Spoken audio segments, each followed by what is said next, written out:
আসসালামু আলাইকুম, তোমাদের সবাইকে আজকের ক্লাসে স্বাগতম। আজকে আবারও একটা আমরা ওয়ান শট ক্লাস নিতে যাচ্ছি। তো আজকে যে অধ্যায়টা নিয়ে আমরা আলোচনা করব বা পড়াশোনা করব সেই অধ্যায়টা অনেক বড় একটা চ্যাপ্টার অ্যান্ড তোমরা অনেকেই চ্যাপ্টারটা স্কিপ করো বা ভয় পাও। আর এই চ্যাপ্টারটা আমাদের এইচএসসি লাইফে one of the most important একটা চ্যাপ্টারও বলতে পারো এবং অনেক হিউজ একটা চ্যাপ্টারও বলতে পারো। এখানে অনেক কনসেপ্ট আছে অ্যান্ড আশা করতেছি তোমরা ধরতে পারছো যে চ্যাপ্টারটার নাম হচ্ছে আমাদের নিউটনিয়ান মেকানিক্স বা হচ্ছে নিউটনিয়ান বলবিদ্যা। নিউটনিয়ান বলবিদ্যা।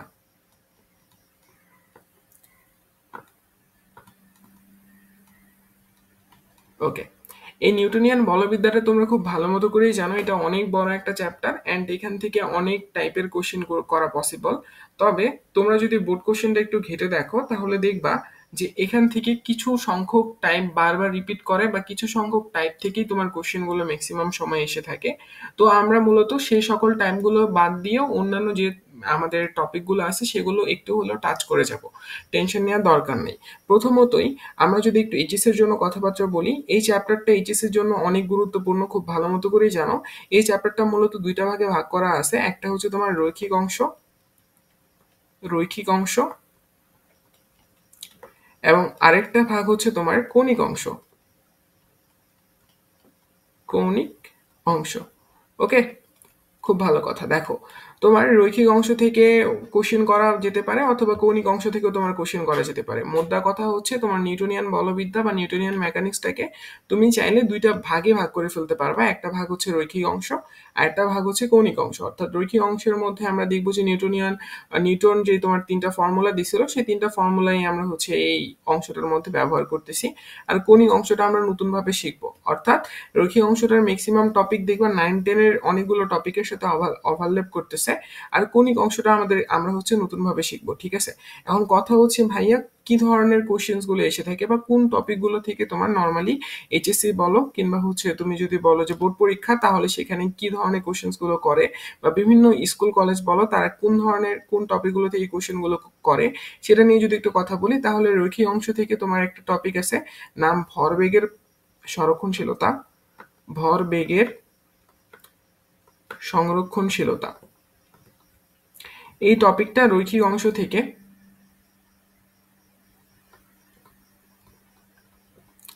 এই টপিকটা রৈখিক অংশ থেকে সবচেয়ে বেশি গুরুত্বপূর্ণ এবং তোমার এখান থেকে বলা হবে একটা সংঘর্ষ ঘটানোর পর যে সংঘর্ষের শেষ বেগ কত, দ্বিতীয় বস্তুর শেষ বেগ কত, বা ধরো দুইটা গাড়ি একে অপরকে মানে তোমার আঘাত করছে এবং সেখানে সংঘর্ষ সংঘটিত হয়েছে এবং সেখানে বলা হবে যে হচ্ছে দ্বিতীয় গাড়ির শেষ বেগ কত, বা তোমাকে বলা হইতে পারে এটা স্থিতিস্থাপক সংঘর্ষ হয়েছে নাকি অস্থিতিস্থাপক সংঘর্ষ হয়েছে। এই সকল জিনিসপাতিগুলো এখান থেকে এসে থাকে। এবং কৌণিক অংশ থেকে তোমার তিন ধরনের জিনিসপাতি গুরুত্বপূর্ণ। দেখবে যে কৌণিক অংশের মধ্যে আমরা মূলত একটা বৃত্তাকার, একটা বস্তু যদি বৃত্তাকার গতিতে থাকে তাহলে তার জন্য কি কি পসিবল সেই জিনিসগুলো আমরা হচ্ছে কৌণিক অংশের মধ্যে আলোচনা করে থাকি, ঠিক আছে? আচ্ছা, কৌণিক অংশের মধ্যে তুমি যদি মোদ্দা কথা বলো, কৌণিক অংশকেও তুমি ভাগ করতে পারো। তো কৌণিক অংশের মধ্যে সবচেয়ে বেশি দেখবা একটা একটা তোমার নাম আছে, একটা টপিকের নাম আছে তোমার জড়তার ভ্রামক। জড়তার ভ্রামক, এই টপিকটা অনেক বেশি গুরুত্বপূর্ণ। এই টপিক থেকে তোমার কোশ্চেন হইতে পারে। অথবা অথবা আরেকটা অনেক বেশি গুরুত্বপূর্ণ টপিক যেটাকে আমরা ব্যাংকিং কোণ নামে হিসেবে চিনি, ব্যাংকিং অ্যাঙ্গেল বা ব্যাংকিং কোণ। এই ব্যাংকিং কোণ, এই টপিকটা অনেক বেশি গুরুত্বপূর্ণ। এবং লাস্টলি বলা যেতে পারে আরেকটা টপিক আছে যেটাও গুরুত্বপূর্ণ, সেটা হচ্ছে তোমার কেন্দ্রমুখী বল। কেন্দ্রমুখী বল। তুমি যদি একটু তোমার বোর্ড বোর্ড কোশ্চেন গুলো খুলে দেখো বা অ্যানালাইসিস করো তাহলে তুমি দেখবে যে মোস্ট অফ দ্য টাইম এই চারটা টপিক থেকেই তোমার কোশ্চেন্স গুলো হইছে। এন্ড তুমি দেখবে ম্যাক্সিমাম কোশ্চেন্স তোমার এই চারটা টপিকের মধ্য থেকেই হইছে। সো তোমার সত্যি কথা বা মোদ্দা কথা হচ্ছে কি বলতো, এই চারটা টপিক তুমি যদি ভালো মতো করে কভার করে আসতে পারো, রৈখিক অংশ থেকে ভরবেগের সংরক্ষণশীলতা আর কৌণিক অংশ থেকে এই তিনটা টপিক, তাহলে বলা যেতে পারে মোদ্দা কথা যে তুমি হচ্ছে একটা সিকিউ খুব সুন্দর মতো করে দিয়ে আসতে পারবা। অথবা তোমার যদি দুইটা সিকিউ চলে আসে ভাগ্যক্রমে, দেখা যাবে যে তুমি অন্তত টাচ করে আসতে পারছো, কোনো অসুবিধা হয় নাই। যারা একেবারে চ্যাপ্টারটা প্র্যাকটিস করে নাই তাদেরকে বলতেছি, আর যারা তো প্র্যাকটিস করছো তারা তো খুব ভালো মতো করেই জানো আমার আমার আমি এখানে শুধুমাত্র তোমাদেরকে সব থিওরিটা কভার করে দিব। আমি জানি এই চ্যাপ্টারটা অনেক বড় অ্যান্ড এই চ্যাপ্টারটাকে বিশ্বাস করো 1 ঘন্টা 30 মিনিট থেকে 2 ঘন্টা প্যাকেট করা আমার জন্য অনেক বেশি চ্যালেঞ্জিং অ্যান্ড অনেক বেশি কষ্টকর হবে। তবু আমি চেষ্টা করবো যাতে তোমাদেরকে 1 ঘন্টা 30 থেকে 2 ঘন্টার মধ্যে কভার করে দিতে পারি। সো চলো আমরা কথা না বলে শুরু করে ফেলি। দেখো, ফার্স্টে আমরা পড়বো নিউটনের সূত্রগুলো, ঠিক আছে? নিউটনের সূত্রগুলো, বা আমরা প্রথমে পড়বো রৈখিক অংশ, এই জন্য আমরা নিউটনের সূত্রগুলো দিয়ে শুরু করতেছি। দেখো নিউটন প্রথম সূত্রে কি বলছে, যে বাহ্যিক বল প্রয়োগ না করলে স্থির বস্তু স্থির থাকবে এবং গতিশীল বস্তু সুষম দ্রুতিতে চলতে থাকবে। এই কথাটাই দেখো এখানে একটু বড় করে বলা আছে। যাই হোক, অসুবিধা নেই। প্রথম সূত্রকে তোমার বলা হয় জড়তার সূত্র। কিসের সূত্র বলা হয় বলতো? জড়তার সূত্র। জড়তার ইংরেজি নাম হচ্ছে তোমার ইনার্শিয়া।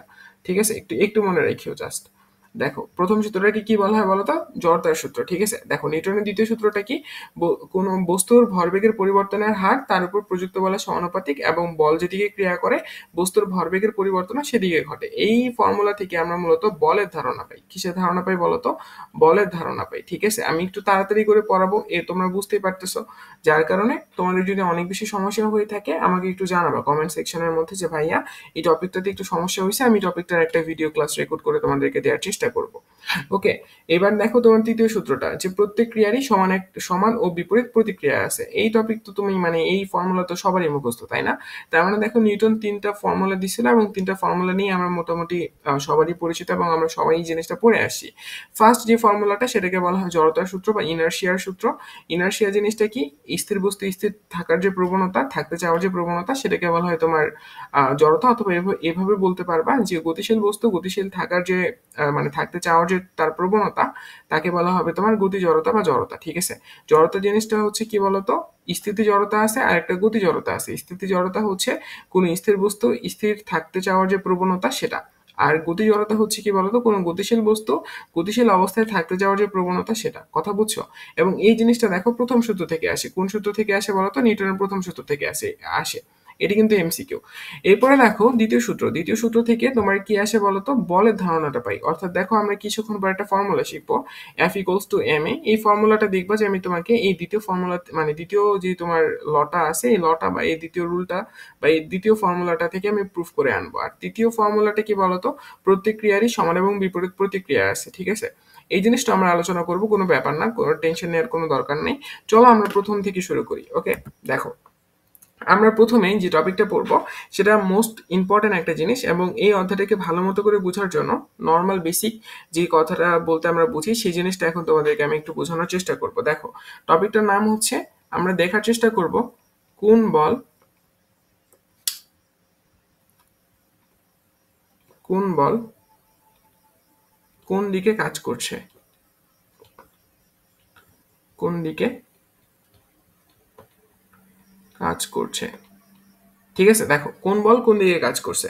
ঠিক আছে, আমরা এই টপিকটা একটু ভালো মতো করে বোঝার চেষ্টা করি। দেখো এখানে আমরা অনেকগুলো বল নিয়ে পড়াশোনা করব, যে বলগুলোকে হয়তোবা তোমরা পরবর্তীতে চিনবা, অসুবিধা নাই। জাস্ট এখন আমার সাথে একটু আমার ফ্লোটা বজায় রাখো এবং জাস্ট আমার সাথে সাথে একটু পড়ো, দেখবা যে তোমাদের একদমই টপিকটা ক্লিয়ার হয়ে যাচ্ছে, কোনো অসুবিধা হওয়ার কথা না।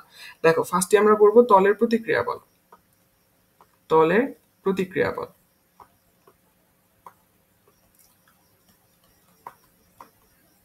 ঠিক আছে, আমরা প্রথমে কি পড়বো বলতো? তলের প্রতিক্রিয়া বল। ঠিক আছে, এটার ইংরেজি শব্দ হচ্ছে কি জানো? Reaction force. Reaction force. এই রিঅ্যাকশন ফোর্স এই নামটা থেকেই তোমার দেখো এর ফার্স্ট ওয়ার্ড যেহেতু আর, এই জন্য এই বলটাকে তোমার আর দিয়ে প্রকাশ করা হয়। কি দিয়ে প্রকাশ করা হয় বলতো? আর দিয়ে প্রকাশ করা হয়। এটা মনে করো তোমার একটা তল বা একটা পৃষ্ঠ। এই পৃষ্ঠের উপরে মনে করো তোমার একটা বস্তু আছে। কি আছে বলতো? এই পৃষ্ঠের উপর মনে করো তোমার একটা বস্তু আছে। এই বস্তুটার উপরে এই তলটা তোমার একটা বল প্রয়োগ করে, যে বলটা তোমার একদম বস্তুটার উপর লম্ব ভাবে কাজ করে, অর্থাৎ এই যে এইভাবে কাজ করে। এই বলটাকে তোমার বলা হয় কি বলতো? তলের প্রতিক্রিয়া বল বা আর বল। কথা বুঝছো? অথবা তুমি চাইলে এইভাবে ফিগারটা চিন্তা করতে পারো। দেখো এটা এটা যদি তোমার একটা তল হয় না, এটা যদি তোমার একটা তল হয় না, তাহলে দেখবে যে এই তলের মধ্যে তোমার যদি একটা বস্তু থাকে, এই বস্তুটাকে তোমার একটা প্রতিক্রিয়া বল দিবে, যে বলটা হবে কি বলতো? একদম লম্ব বরাবর। এবং কি বরাবর হবে বলতো? লম্ব বরাবর। এই বলটাকে তোমার কি বলা হয় বলতো? এই বলটাকে তোমার বলা হয় তলের প্রতিক্রিয়া বল। কি বলা হয় বলতো? তলের প্রতিক্রিয়া বল বলা হয়। যদি কোনো সাউন্ড পেয়ে থাকো তাহলে সেটা একটু ইগনোর করার চেষ্টা করবা। ব্যাকগ্রাউন্ডে থেকে তোমার হচ্ছে, আমি যদিও অনেক রাতে রেকর্ড করার চেষ্টা করতেছি, বাট স্টিল দেখা যাচ্ছে যে তোমার আশেপাশের যে নয়েজ হচ্ছে সেগুলো আসতেছে, এই জন্য একটু তোমরা ইগনোর করার চেষ্টা করবা। তার মানে দেখো তলের প্রতিক্রিয়া বল কি বরাবর কাজ করে বলতো? তল থেকে লম্ব বরাবর, তল থেকে বস্তুর দিকে লম্ব বরাবর। ঠিক আছে, কথা বুঝছো? এই জিনিসটা একটু ভালো মতো করে খেয়াল রাখবা। আমি আমি যদি এটাকে তোমাদের একটু লিখে দিই, তোমরা চাইলে এটা লিখে নিতে পারো, যে বস্তুর উপর বস্তুর উপর তলের প্রতিক্রিয়া বল বস্তুর উপর তলের প্রতিক্রিয়া বল বল সবসময় সবসময় তলের সাথে লম্ব বরাবর কাজ করে। তলের সাথে লম্ব বরাবর কাজ করে। বরাবর কাজ করে। হোপফুলি তোমরা এই কনসেপ্টটুকু বুঝতে পারছো যে তলের প্রতিক্রিয়া বল কি করে বলতো, বস্তুর সাথে বস্তুর উপর তলের প্রতিক্রিয়া বল সবসময় তলের সাথে লম্ব বরাবর কাজ করে। ঠিক আছে, কথা মনে থাকবে না? ওকে, চলো সামনের দিকে একটু আগাই। লেখো ঘর্ষণ বল।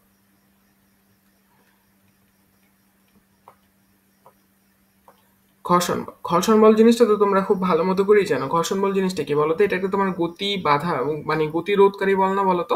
ঘর্ষণ বল কিন্তু তোমার গতি রোধ করে। কি রোধ করে বলতো? গতি রোধ করে। কোনো একটা গাড়ি মনে করো রাস্তা দিয়ে যাচ্ছে, হঠাৎ করে ব্রেক চাপলো, দেখা যাবে গাড়িটা কি হয়ে গেল, তার গতি তোমার তার ব্রেকটা কি হয়ে গেল, শূন্য হয়ে গেল। তার মানে দেখো কিসের কারণে শূন্য হলো বলতো, ওই ব্রেকটা চেপে ধরার কারণে। এই ব্রেকটা দেখো এক ধরনের ঘর্ষণ বল, বুঝতে পারছো?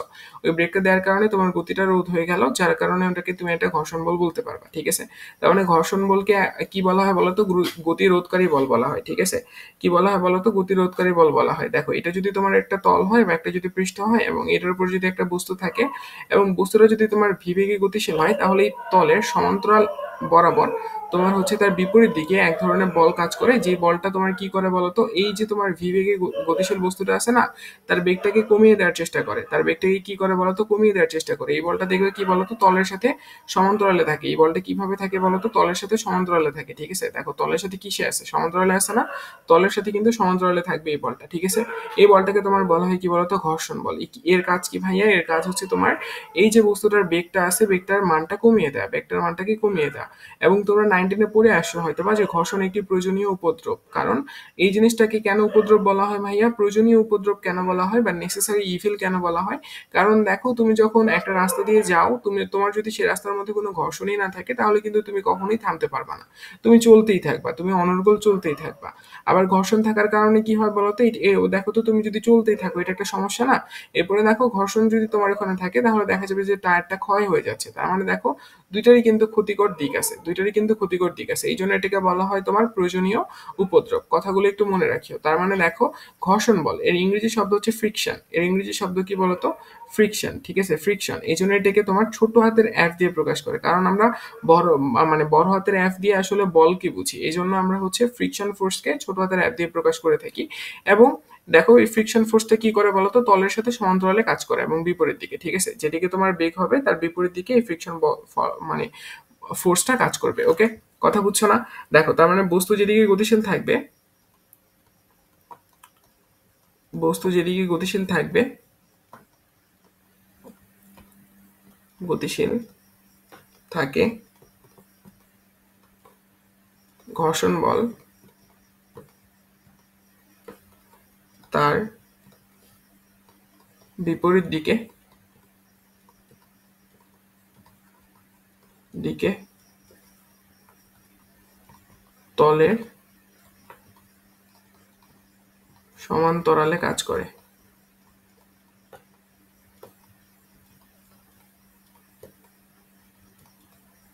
ঠিক আছে, তার মানে দেখো ঘর্ষণ বল কি করে বলতো, বস্তু যেদিকে গতিশীল থাকবে তার বিপরীত দিকে তল বরাবর সমান্তরালে এই ঘর্ষণ বলটা কাজ করবে। এর কাজ কি? এর কাজ হচ্ছে তোমার গতিটা রোধ করে দেয়া। কথা বুঝছো না? আমি যদি খুব বেশি সমস্যা হয়ে থাকে তুমি আমাকে একটু কমেন্ট সেকশনে জানাবা, আমি তোমাদেরকে ব্যাপারটা আরো সহজ করে বুঝিয়ে দেওয়ার চেষ্টা করব। ঠিক আছে, আর নতুন আরেকটা সেপারেটলি ক্লাস নিয়ে তোমাদেরকে ব্যাপারগুলো ধরিয়ে দেওয়ার চেষ্টা করব। দেখো এরপরে আমরা পড়বো বাহ্যিক বল। বাহ্যিক বল, এই বলটাকে তুমি চাইলে বলতে পারো এজেন্ট কর্তৃক বলও বলতে পারো। কারণ কি বলতো, মনে করো তোমার এখানে একটা বস্তু আছে, এই বস্তুকে তুমি এই পাশ থেকে 5 নিউটন বল অ্যাপ্লাই করলা, এই পাশ থেকে মনে করো তুমি 5 নিউটন বল অ্যাপ্লাই করলা, যার কারণে কি হবে বলতো, বস্তুটা তোমার এই তল বরাবর কিছু পরিমাণ তার সরণ হবে এবং বস্তুটা কি করবে বলতো, বস্তুটা যদি এ পয়েন্টে থাকে তাহলে বস্তুটা কি করবে, এ পয়েন্ট থেকে সে বি পয়েন্টে চলে যাবে, তাই না? এ পয়েন্ট থেকে বি পয়েন্টে চলে যাবে। তার মানে দেখো তুমি যে বলটা প্রয়োগ করার কারণে বস্তুটা ত্বরণ সৃষ্টি হলো এবং বস্তুটা ত্বরণ সৃষ্টি হয়ে তার অবস্থা পরিবর্তন করতেছে, সেই বলটাকে তোমার বলা হয় কি বলতো, বাহ্যিক বল। অর্থাৎ তুমি যে বলটা প্রয়োগ করতেছো বা আমরা যে বলগুলো প্রয়োগ করে থাকি, এই বলগুলোকে কি বলা হয় বলতো, বাহ্যিক বল বলা হয় থাকে। ওকে, কথা বুঝছো? এরপরে দেখো টান বল। এই টান বলের কনসেপ্টটা খুব ভালো মতো করে মনে রাখবা, এই টান বলের কনসেপ্টটা খুব ভালো মতো করে মনে রাখবা। এই টান বলের কনসেপ্টকে একটু ভালো মতো করে মনে রাখতে হবে। দেখো টান বলের টান বলকে তোমার হচ্ছে টি দিয়ে প্রকাশ করা হয়। কি দিয়ে প্রকাশ করা হয় বলো তো? টি দিয়ে প্রকাশ করা হয়। টান বলকে টি দিয়ে প্রকাশ করা হয়। টান বলের ইংরেজি শব্দ হচ্ছে তোমার টেনশন ফোর্স। কি ফোর্স বলো তো? Tension force. ঠিক আছে, এই জন্য এটাকে তোমার টি দিয়ে প্রকাশ করা হয়। ওকে, টেনশন থেকে তোমার টি নেওয়া হয়েছে। ওকে, এখন দেখো টান বল জিনিসটা কি। দেখো মনে করো তোমার একটা অবলম্বনের সাথে, এটা মনে করো একটা তোমার অবলম্বন, অবলম্বনের সাথে সুতা দিয়ে একটা বস্তুকে তুমি ঝুলাই দিছো। একটা বস্তুকে তুমি কি করছো বলতো? ঝুলাই দিছো।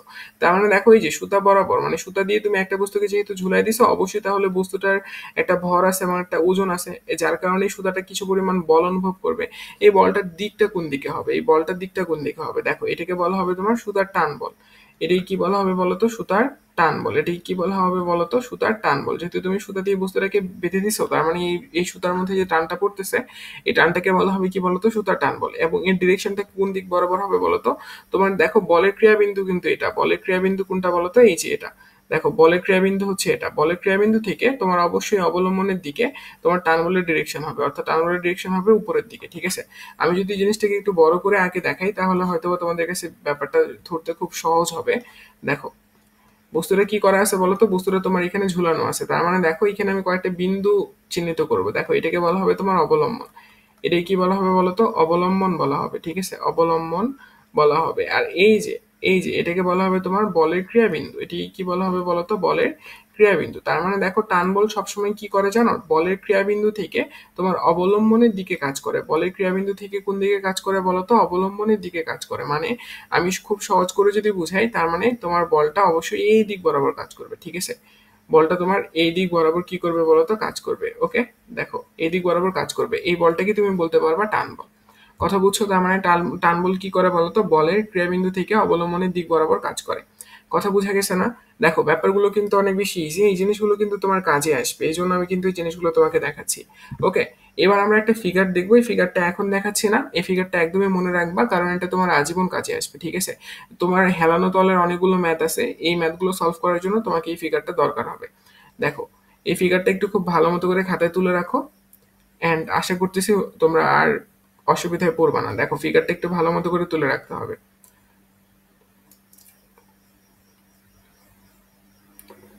এই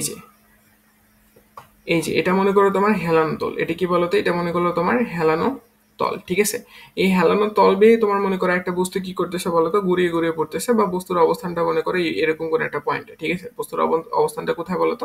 এরকম করে একটা পয়েন্টে। ঠিক আছে, বস্তুটা কি করতেছে বলতো? বস্তুটা গড়ায় গড়ায় নিচের দিকে পড়তেছে, সাপোজ সাপোজ। ঠিক আছে, তার মানে দেখো এখানে তোমার অনেকগুলো বল কাজ করতেছে, কিন্তু দেখো তার মধ্যে এখানে বস্তুর যে ওজন বলটা আছে, সেই ওজন বলটা একদম খাড়া নিচের দিক বরাবর কাজ করতেছে, তাই না? দেখো বস্তুর ওজন বলটা একদম খাড়া নিচের দিক বরাবর কাজ করতেছে, তাই না? এবং দেখো তো এই হেলানোটা, এই হেলানো কোণটা কত? এই হেলানো কোণটা হচ্ছে মনে করো থিটা। হেলানো কোণটা কত বলতো? থিটা। অর্থাৎ তোমাকে রাস্তাটা থিটা কোণে হেলানো হয়েছে। রাস্তাটা কি করা হয়েছে বলতো? থিটা কোণে হেলানো হয়েছে। ঠিক আছে, তার মানে দেখো তো তুমি যদি চাও কি করতে পারবা? দেখো আবার আবার এটা কি? এই বস্তুটা একটা তলের উপর আছে না? তার মানে অবশ্যই তোমার তলে একটা প্রতিক্রিয়া বল আছে। তলের প্রতিক্রিয়া বলটা দেখো এই দিক বরাবর কাজ করবে, তাই না? সরি, দাঁড়াও। দেখো তলের প্রতিক্রিয়া বলটা কি কোন বরাবর কাজ করবে বলতো? এই যে এই দিক বরাবর কাজ করবে, এবং সেটা লম্ব দিক বরাবর কাজ করবে, তাই না? এই দিক বরাবর কিন্তু কাজ করবে। ওকে, একটু ভালো মতো করে বোঝার চেষ্টা করো তো, তাহলেই কিন্তু দেখবে যে ব্যাপারটা অনেক বেশি ক্লিয়ার হয়ে গেছে।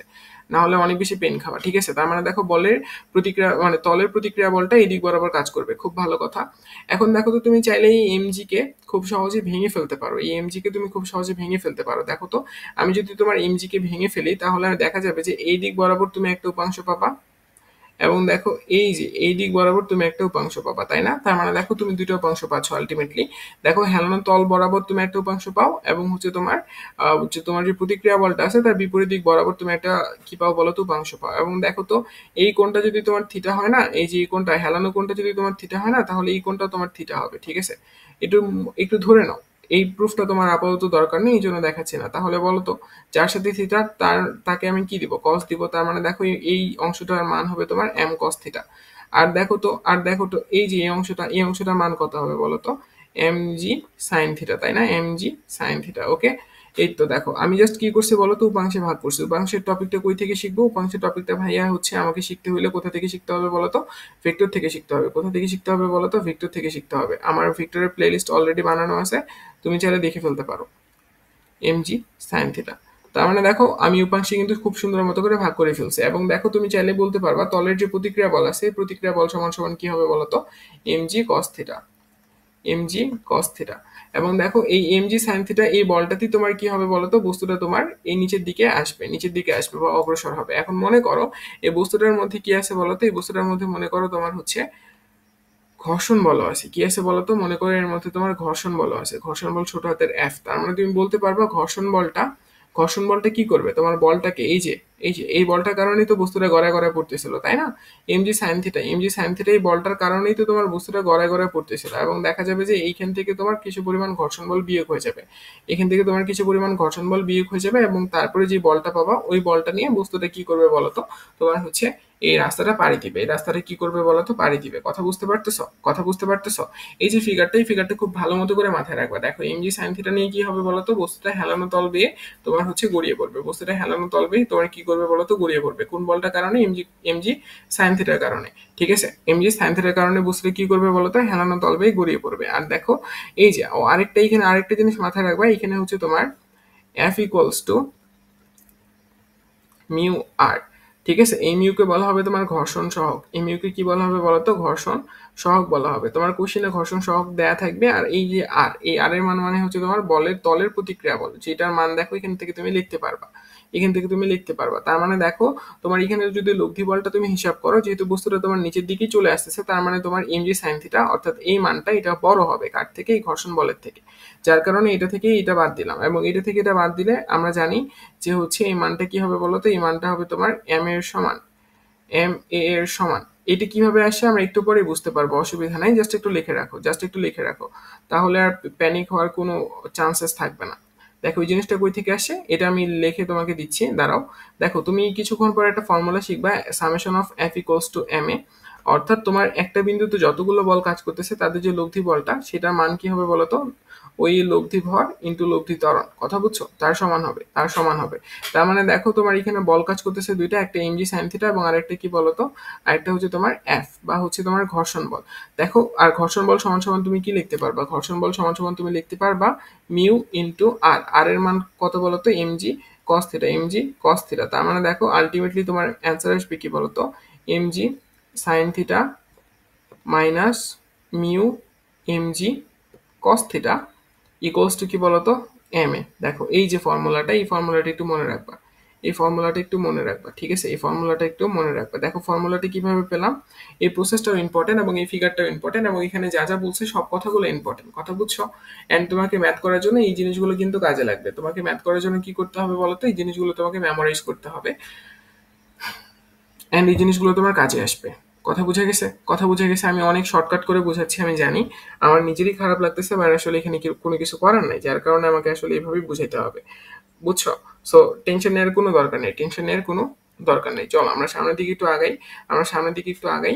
দেখো এখানে আরেকটা জিনিস মাথায় রাখবা, সুতার টান বল নির্ণয় করার ক্ষেত্রে যদি তোমার সুতা সবসময় একই রকম হয়, তাহলে ওই সুতার টান বল একটাই হবে, ওই সুতার টান বল একটাই হবে। কিরকম, কিরকম মনে করো তোমার কাছে তিনটা বস্তু আছে এরকম অবস্থায়, এবং মনে করো তুমি সামনের বস্তু রেখে টানতেছো, তুমি সামনের বস্তু রেখে টানতেছো, কি করতেছো বলো তো, তুমি সামনের বস্তুটাকে এফ নিউটন পরিমাণ বলে বাহ্যিক বলে টানতেছো। ঠিক আছে, দেখো এখন আমি যদি এখানে একটু নাম নাম দিই, এটা মনে করো M1 বস্তু, এটা মনে করো M2 বস্তু, আর এটা মনে করো M3 বস্তু। ঠিক আছে, ঠিক আছে। এখন এখন মনে করো যে হচ্ছে তোমার এই যে এরা কি, এই বলগুলো তোমার এরা মনে করো সুতা দিয়ে কানেক্টেড, এরা কি দিয়ে কানেক্টেড, সুতা দিয়ে কানেক্টেড। তার মানে দেখো তো এদের সুতা বরাবর বলগুলো এই দিক বরাবর কাজ করবে। দেখো তো এই দিক বরাবর কাজ করবে, এর ক্ষেত্রে অবলম্বন থেকে সুতার দিকে, অবলম্বন থেকে সুতার দিকে। টান বলটা কোন দিক বরাবর কাজ করবে বলতো, অবলম্বন থেকে সুতার দিকে। দেখো তো এইখানে এইখানে দুটো বস্তুর ক্ষেত্রে টান বলটা দেখা যাচ্ছে বিপরীত দিকে, কিন্তু সুতা তো একটা, তার মানে এখানে টান বল একটাই পাবা। তারপরে দেখো এখানেও দেখা যাচ্ছে যে তোমার হচ্ছে কি হচ্ছে বলতো, এখানেও দেখা যাচ্ছে কি বলতো, দুইটা দুইটা বলের চিহ্ন বিপরীত দিকে, কিন্তু সুতা তো একটা, টান বল তাহলে এখানেও তুমি একই রকমই পাবা। ঠিক আছে, এখানে যদি তুমি T1 পাও, তাহলে এখানে তুমি টান বল T2 পাবা, মানে T2 T3 এরকম পাবা না। টান বল সবসময় কি হবে বলতো, একই রকম হবে। কতক্ষণ এই জিনিসটা খাটবে, যতক্ষণ না পর্যন্ত তোমার সুতাটা ছিঁড়ে যাচ্ছে। সুতারা যদি সেম থাকে তাহলে তাদের মধ্যে টান বলটা কি হবে, অবশ্যই সেম হবে। কথাগুলো একটু ভালো মতো করে মেমোরাইজ করে রাখবা। ওকে, ঠিক আছে। এবার দেখো নিউটনের যে দ্বিতীয় সূত্রটা আমরা শিখছিলাম, সেই দ্বিতীয় সূত্রের মধ্যে বলা হচ্ছে ভরবেগের পরিবর্তনের হার তার উপর প্রযুক্ত বলের সমানুপাতিক, ঠিক আছে, এবং বল যেদিকে ক্রিয়া করে ভরবেগের পরিবর্তন সেদিকেই ঘটে, ঠিক আছে। তার মানে দেখো এখানে কি বলা হয়েছে, এখানে বলা হচ্ছে তোমার ভরবেগের পরিবর্তনের হার। ভরবেগ জিনিসটা কি? ভরবেগ জিনিসটা হচ্ছে ভর এবং বলের গুণফল, ভর এবং বলের গুণফল। তার মানে দেখো ভরবেগের পরিবর্তনের হার, ঠিক আছে। ভরবেগ জিনিসটা কি বলতো? ভরবেগ, ভরবেগ জিনিসটা কি বলতো? ভরবেগকে তোমার পি দিয়ে প্রকাশ করে। ভরবেগ সমান সমান আমরা লিখতে পারবো হচ্ছে ভর বা এম ইন্টু বেগের গুণফল। তার মানে দেখো ভরবেগ জিনিসটা কি বলতো? ভর এবং বেগের গুণফলকে আমরা ভরবেগ বলতেছি। তার মানে দেখো তোমার নিউটনের দ্বিতীয় সূত্র বলতেছে ভরবেগের পরিবর্তন। ভরবেগের পরিবর্তন মানে কি? মনে করো কোন একটা বস্তুর আদি ভরবেগ আছে এবং শেষ ভরবেগ আছে, ঠিক আছে। মনে করো একটা বস্তু m1 ভরের একটা বস্তু, সে u1 বেগে গতিশীল। কিছুক্ষণ পর তার বেগটা হয়ে গেছে কত বলতো? m1 ভরের বস্তুর বেগটা v2 হয়ে গেছে। তার মানে দেখো এই ক্ষেত্রে তুমি একটা ভরবেগ পাবা এবং এই ক্ষেত্রে তুমি একটা ভরবেগ পাবা। তো এখানে বলা হচ্ছে কি বলতো? ভরবেগের পরিবর্তন। ভরবেগের পরিবর্তন মানে কি? ডিফারেন্স অফ ডেল পি, ঠিক আছে, ডিফারেন্স অফ পি। পি মানে ভরবেগ, ঠিক আছে। এই ভরবেগের পরিবর্তনের হার আমরা জানি, হার বললে সেটাকে সময় দ্বারা ভাগ করতে হয়। কোনো ফর্মুলার মধ্যে হার বলা থাকলে বা কোনো সংজ্ঞার মধ্যে হার বলা থাকলে আসলে সেখানে সময় দ্বারা ভাগ করাকে বোঝায়। তার মানে দেখো del P by del T, এই যে দেখো এখানে কি বলা হচ্ছে? ভরবেগের পরিবর্তনের হার তার উপর প্রযুক্ত বলের সমানুপাতিক। তার মানে দেখো তার উপর কি হবে বলতো? প্রযুক্ত বলের সমানুপাতিক হবে। তার উপর কি হবে বলতো? প্রযুক্ত বলের সমানুপাতিক হবে। এবং তুমি যদি সমানুপাতিক চিহ্নটা উঠায় ফেলো তাহলে তুমি একটা ফর্মুলা পাবা। এই ফর্মুলাটা হচ্ছে তোমার F equals to dp divided by DT, ঠিক আছে, ঠিক আছে। এবং এখানে তোমার একটা কে পাবা, অবশ্যই কে পাবা। অ্যান্ড মাথায় রাখতে হবে এই কে এর মানটা তোমার এক। এই কে এর মানটা কত বলতো? এক। এই কি কি? এই কে হচ্ছে ভাইয়া সমানুপাতিক ধ্রুবক। এই কে কি বলতো? এই কে হচ্ছে তোমার সমানুপাতিক ধ্রুবক। একটু ভালো মতো করে খেয়াল রাখবা। তার মানে তুমি লিখতে পারবা F ইকুয়ালস টু ডিপি মানে কি বলতো? M into V minus U, মানে ভরবেগের পরিবর্তন ডিভাইডেড বাই কি বলতো? ডিটি। মনে থাকবে না? মনে থাকবে না? তার মানে দেখো এই জিনিসটা কি আমরা বলতেছি কি বলতো? তোমার হচ্ছে বলের সমীকরণ। এটাকে আমরা কি বলতেছি বলতো? বলের সমীকরণ, ঠিক আছে। এটাকে আমরা কি বলতেছি বলতো? বলের সমীকরণ বলতেছি। কথা মনে থাকবে না? কথা মনে থাকবে না? ওকে, একটু ভালো মতো করে খেয়াল করবে, ব্যাপারগুলো, তাহলে আর অসুবিধা হওয়ার কথা না। দেখো বল কিন্তু তোমার একটা ভেক্টর রাশি। বল কি বলতো? বল কিন্তু তোমার একটা ভেক্টর রাশি এবং বলা হচ্ছে কি বলতো? তোমার এই যে ভরবেগের গুণফলের হার তার উপর প্রযুক্ত বলের সমানুপাতিক এবং বল যেদিকে কাজ করবে ভরবেগের পরিবর্তন ওই দিকেই হবে। তার মানে দেখো তোমার দিকটাও কিন্তু উল্লেখ করে দিচ্ছে উনি। সরি, এখানে আজান দিচ্ছে, আমরা একটু নীরবতা পালন করি। তো চলো আমরা হচ্ছে এই ব্যাপারটুকু হয়তো বা বুঝতে পারছি যে হচ্ছে কি বলতো? ভরবেগের পরিবর্তনের হার তার উপর প্রযুক্ত বলের সমানুপাতিক। এখান থেকে দেখো আমরা একটা সুন্দর বলের ইকুয়েশন পাচ্ছি। কার ইকুয়েশন পাচ্ছি বলতো? বলের ইকুয়েশন পাচ্ছি, ঠিক আছে। এখান থেকে আমরা কি পাচ্ছি বলতো? বলের একটা ইকুয়েশন পাচ্ছি, তাই না? এখান থেকে আমরা একটা বলের ইকুয়েশন পাচ্ছি এবং যেহেতু বল একটা ভেক্টর রাশি, তো আমরা এখান থেকে অনেক ধরনের আইডিয়া নিতে পারবো, ঠিক আছে, অনেক ধরনের আইডিয়া নিতে পারবো। তো বল যেহেতু তোমার ভেক্টর রাশি, তাহলে তুমি বলতে পারবে এই ফর্মুলার মধ্যে ভেক্টর কারা কারা? এই ফর্মুলার মধ্যে ভেক্টর হচ্ছে কেবলমাত্র বেগ, তাই না? তার মানে দেখো এই যে বেগগুলো হচ্ছে তোমার ভেক্টর রাশি হবে। আর এই ডিটিটা তো তোমার ডিটির মতোই থাকবে। এটি হচ্ছে তোমার বলের ভেক্টর রূপ, ঠিক আছে। এটি কি বলতো? এটা হচ্ছে তোমার বলের ভেক্টর রূপ। এটা মানে কি? এটা আমরা একটু পরে বুঝবো, অসুবিধা নেই। দেখো দেখো এটা মানে কি? এটা একটু আমরা বোঝার চেষ্টা করি, ঠিক আছে। তোমরা একটা ফর্মুলা পড়বা, সেটা হচ্ছে ধরো কোনো একটা বিন্দুতে মনে করো F1 পরিমাণ বল কাজ করতেছে এই একটা বিন্দুতে, অথবা মনে করো এই বিন্দুতে F2 পরিমাণ একটা বল কাজ করতেছে, F3 পরিমাণ একটা বল কাজ করতেছে, এবং মনে করো যে এই বিন্দুটাতে F4 পরিমাণ একটা বল কাজ করতেছে, ঠিক আছে। তার মানে দেখো এই বিন্দুটার মধ্যে কি হচ্ছে বলতো? একাধিক বল কাজ করতেছে। এই বিন্দুটার মধ্যে কি হচ্ছে বলতো? একাধিক বল কাজ করতেছে। তো একাধিক বল কাজ করলে এখান থেকে তুমি একটা অনুসিদ্ধান্ত নিতে পারো। সেই অনুসিদ্ধান্তটা হচ্ছে এই যে তুমি যদি প্রতিটা বলকে একটা করে ভেক্টর রাশি না, প্রতিটা বল হচ্ছে একটা করে ভেক্টর রাশি। তার মানে তুমি চাইলে এখানে ভেক্টরের যোগ করতে পারো। ভেক্টর যোগ করে তুমি হচ্ছে এদের একটা লব্ধি বল বের করতে পারো। ধরা যাক লব্ধি বলটা এদিক বরাবর কাজ করতেছে, ঠিক আছে। লব্ধি বলটা এদিক বরাবর কাজ করতেছে, ঠিক আছে। এটি কি বলতো? এটা হচ্ছে তোমার লব্ধি বল। এটি কি বলতো? এটা হচ্ছে তোমার লব্ধি বল, ঠিক আছে। এটা হচ্ছে তোমার লব্ধি বল। তার মানে তুমি বলতে পারবা এই যে লব্ধি বলটার মান কত হবে বলতো? এম এ, ঠিক আছে। এই এম কি বলতো? এম হচ্ছে তোমার যতগুলো বল আছে এবং যতগুলো বল তোমার যতগুলো বস্তুর কারণে সৃষ্টি হচ্ছে সেই সকল বস্তুগুলোর ভরগুলোর সমষ্টি। আর এই কি ভাইয়া? এই হচ্ছে তোমার লব্ধি ত্বরণ। এই কি বলতো? এই হচ্ছে তোমার লব্ধি ত্বরণ, ঠিক আছে। এই কি বলতো? এই হচ্ছে তোমার লব্ধি ত্বরণ। এই জিনিসটাকে তুমি চাইলে এইভাবেও লিখতে পারবা যে summation of F equals to M A. এটা মানে কি বলতো? যতগুলো বল কাজ করতেছে ভাইয়া তাদের লব্ধি বল। এই লব্ধি বলটা কিসের সমান হবে বলতো? তোমার লব্ধি লব্ধি ভর এবং তোমার লব্ধি ত্বরণের সমান হবে, তাই না? লব্ধি মানে তোমার লব্ধি ভর এবং লব্ধি ত্বরণের সমান হবে, কারণ আমরা খুব ভালো মতো করে জানি লব্ধি বলকে ভেঙে লিখলে আমরা কি পাবো, লব্ধি বলকে ভেঙে লিখলে আমরা লব্ধি ভর পাবো এবং লব্ধি ত্বরণ পাবো, তাই না? দেখো, তার মানে আমাকে এই কনসেপ্টটুকু একটু মাথায় রাখতে হবে ভাইয়া, যে কোনো একটা বিন্দুতে যদি একাধিক বল কাজ করে তাহলে সেইগুলো বলের যে ভেক্টর লব্ধিটা আছে, মানে ভেক্টর উপায়ে ভেক্টরের কনসেপ্ট অনুযায়ী আমরা যদি তাদের মধ্যে লব্ধি বলটা নির্ণয় করি, সেই লব্ধি বলটা কার সমান হবে বলতো? এম এ, এটা সমান হবে, এখানে এটা কি, এটা হচ্ছে তোমার লব্ধি ত্বরণ, এবং এমটা কি বলতো? এমটা হবে তোমার লব্ধি ভর। অর্থাৎ যতগুলো বস্তু এবং যতগুলো বস্তুর কারণে তোমার যতগুলো বলের সৃষ্টি হচ্ছে, প্রতিটা বস্তুর ভরের যোগফল।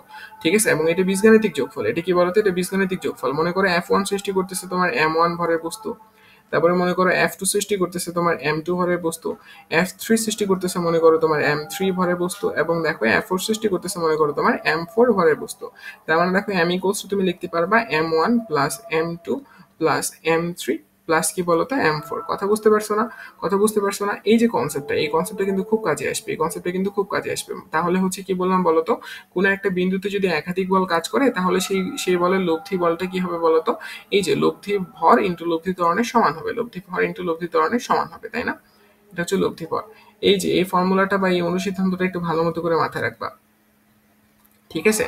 এই জিনিসটা একটু ভালো মতো করে মাথায় রাখবা। তার মানে কোনো একটা পয়েন্টে যদি অনেকগুলো বল কাজ করে বা একাধিক বল যদি কাজ করে তাহলে তাদের লব্ধি বলটা তুমি বের করতে পারবা।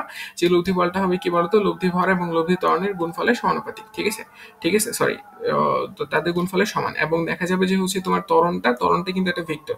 দেখো এখানে দেখো একটু ভালো মতো করে, এখানে তোমার বল একটা ভেক্টর এবং ত্বরণটাও কিন্তু কি বলতো? ত্বরণটাও কিন্তু একটা ভেক্টর। দেখো আমি ভেক্টর চিহ্ন দিছি। এই ব্যাপারগুলো একটু খেয়াল রাখবে, এই ব্যাপারগুলো একটু খেয়াল রাখবা, ওকে? এই ব্যাপারগুলো কি বলতো? একটু খেয়াল রাখতে হবে, ঠিক আছে? ঠিক আছে, কথা বুঝছো না? ওকে, এখন একটু দেখো তো, এখন একটু দেখো, একটা কনসেপ্ট আমি তোমাদেরকে শিখাবো।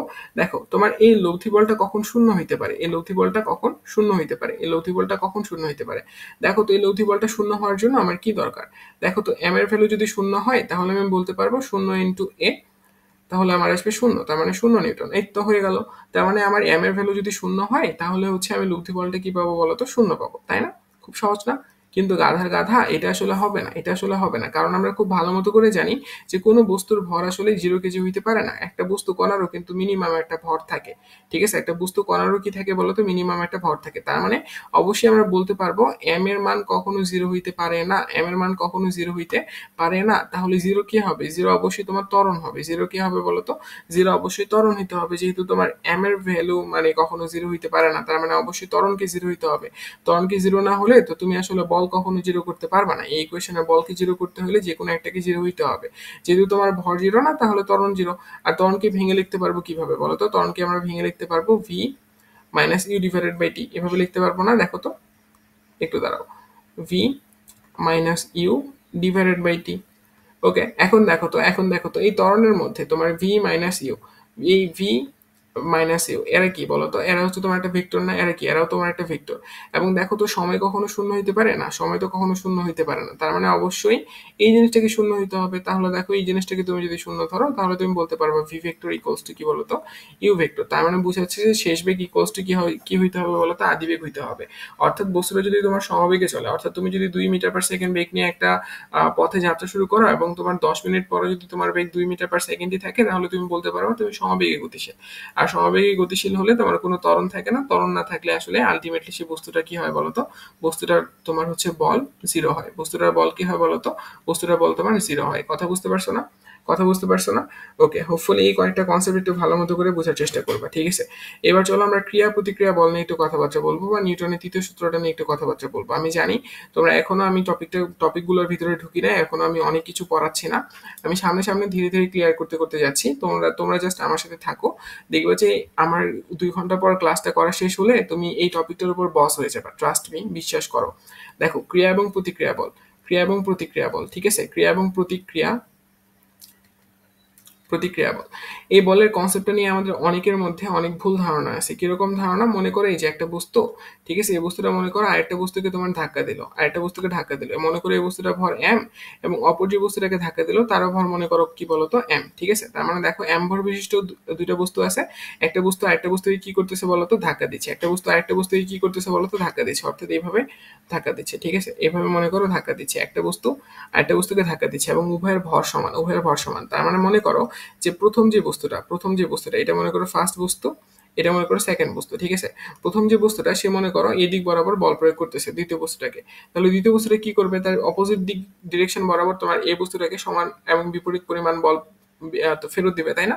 কিন্তু এটা আসলে হবে না। কিন্তু এটা আসলে কি হবে না বলতো? হবে না। কারণ আমরা খুব ভালো মতো করে একটা জিনিস মাথায় রাখবো যে প্রতিক্রিয়া বল, ক্রিয়া বা প্রতিক্রিয়া বল, এই বলটা কখনোই একই রকম বস্তুর মধ্যে ব্যবহার করতে পারবা না। এটা অবশ্যই তোমার ক্রিয়াশীল হবে ভিন্ন দুইটা বস্তুর মধ্যে, ভিন্ন দুইটা ভরের বস্তুর মধ্যে, ঠিক আছে?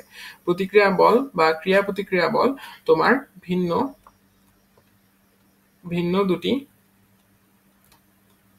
বস্তুর মধ্যে ক্রিয়াশীল হয়, ক্রিয়াশীল হয়। তার মানে দেখো তোমার দুইটা সেম ভর বিশিষ্ট বস্তুর মধ্যে তুমি ক্রিয়া এবং প্রতিক্রিয়া বল বের করতে পারবে না। বরং মনে করো তুমি হচ্ছে একটা ছোট্ট বস্তু একটা বিশাল বড় বস্তুকে কি করতেছে বলো তো? আঘাত করতেছে, ঠিক আছে? একটা ছোট্ট বস্তু একটা বিশাল বড় বস্তুকে আঘাত করতেছে। ছোট্ট বস্তুর ভর মনে করো m1 এবং বিশাল বড় বস্তুর ভর মনে করো m2, এবং m2 বলো তো কি m1 এর চেয়ে অবশ্যই বড়, কারণ m2 বিশাল বড় একটা বস্তু। তাহলে বলো যদি m1 তোমার f নিউটন পরিমাণ f1 পরিমাণ বলে যদি আঘাত করে, তাহলে সেম পরিমাণ বলে বেগ করবে কে বলতো? এই m2 পরিমাণ যে বস্তুটা আছে বিশাল দেহি, এই বস্তুটা তাকে বিপরীত দিকে সেম সমান এক f1 পরিমাণ বল কি করবে বলতো? ব্যাক করবে। তখন দেখা যাবে এখানে ক্রিয়া প্রতিক্রিয়া হচ্ছে। এখানে কি দেখা যাবে বলতো? এখানে তোমার ক্রিয়া প্রতিক্রিয়া দেখা যাবে। কারণ ক্রিয়া প্রতিক্রিয়া কি করে বলতো? সবসময় ভিন্ন দুটি বস্তুর উপর ব্যবহার করা যায় বা ভিন্ন দুইটা বস্তুর উপর ব্যবহার হয়, ঠিক আছে? ক্রিয়া প্রতিক্রিয়া বল কেবলমাত্র কোথায় ক্রিয়াশীল হয় বলতো, বা কোথায় এটাকে তুমি ইউজ করতে পারবে বলতো? ভিন্ন দুইটা বস্তুর মধ্যে। একই ভরের দুইটা বস্তুর মধ্যে কিন্তু ক্রিয়া এবং প্রতিক্রিয়া বল হয় না। এই ব্যাপারগুলো একটু খেয়াল রাখবা, ওকে? ওকে, কনসেপ্টটা আই গেস ক্লিয়ার, কনসেপ্টটা আই গেস এখন ক্লিয়ার হয়ে গেছে। এবার চলো আমরা একটু ত্বরণের কনসেপ্ট শিখবো। আমরা এবার কিসের কনসেপ্ট শিখবো বলতো? ত্বরণের কনসেপ্ট শিখবো। দেখো ত্বরণের কনসেপ্ট কিন্তু অনেক বাচ্চাকালের কনসেপ্ট, বাট দেখো এটি স্টিল তোমার কাছে লাগবে।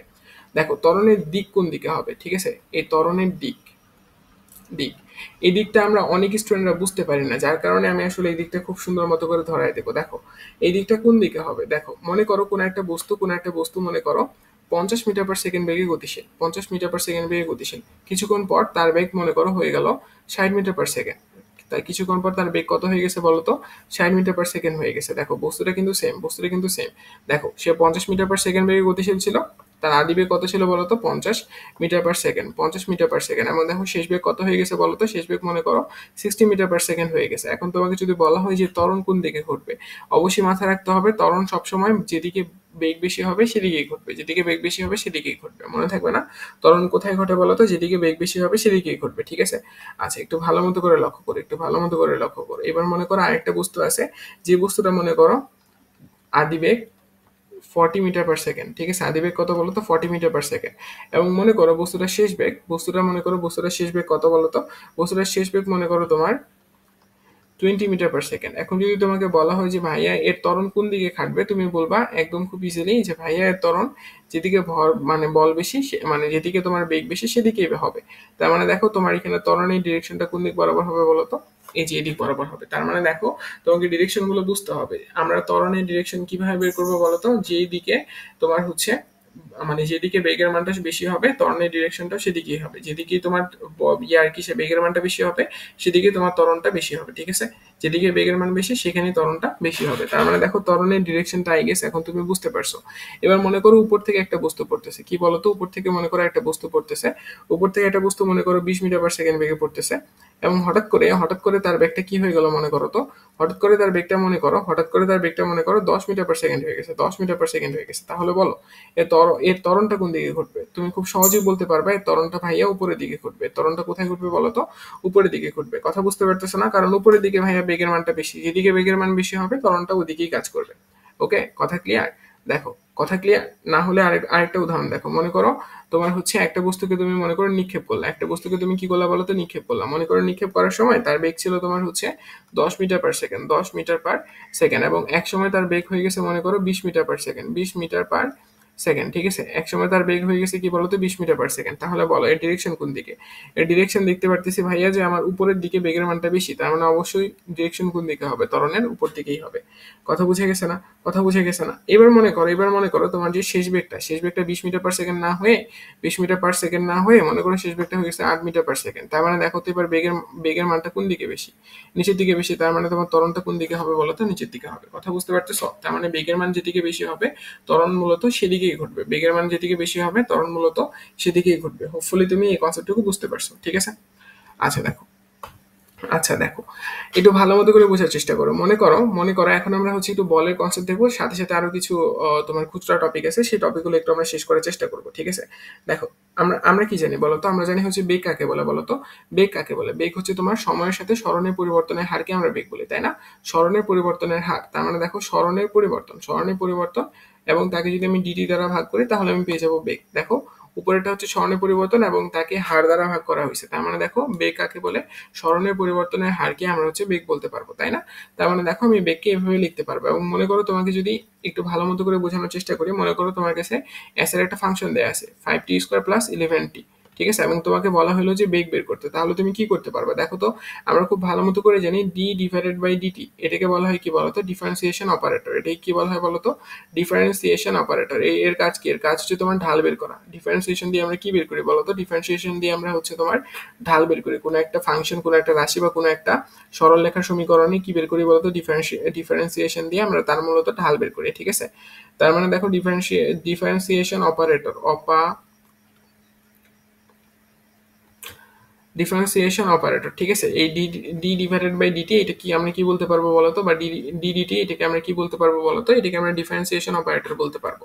এবং এস কি? এস হচ্ছে আমার ফাংশনটা। দেখো এস এর মানে এখানে তোমার দেয়া আছে 5t² প্লাস 11t। তার মানে দেখো এখান থেকে তুমি বলতে পারবা যে বেগ সমান সমান কি হবে বলতো? বেগ সমান সমান তুমি লিখতে পারবা 5 ইন্টু 2 মানে 10t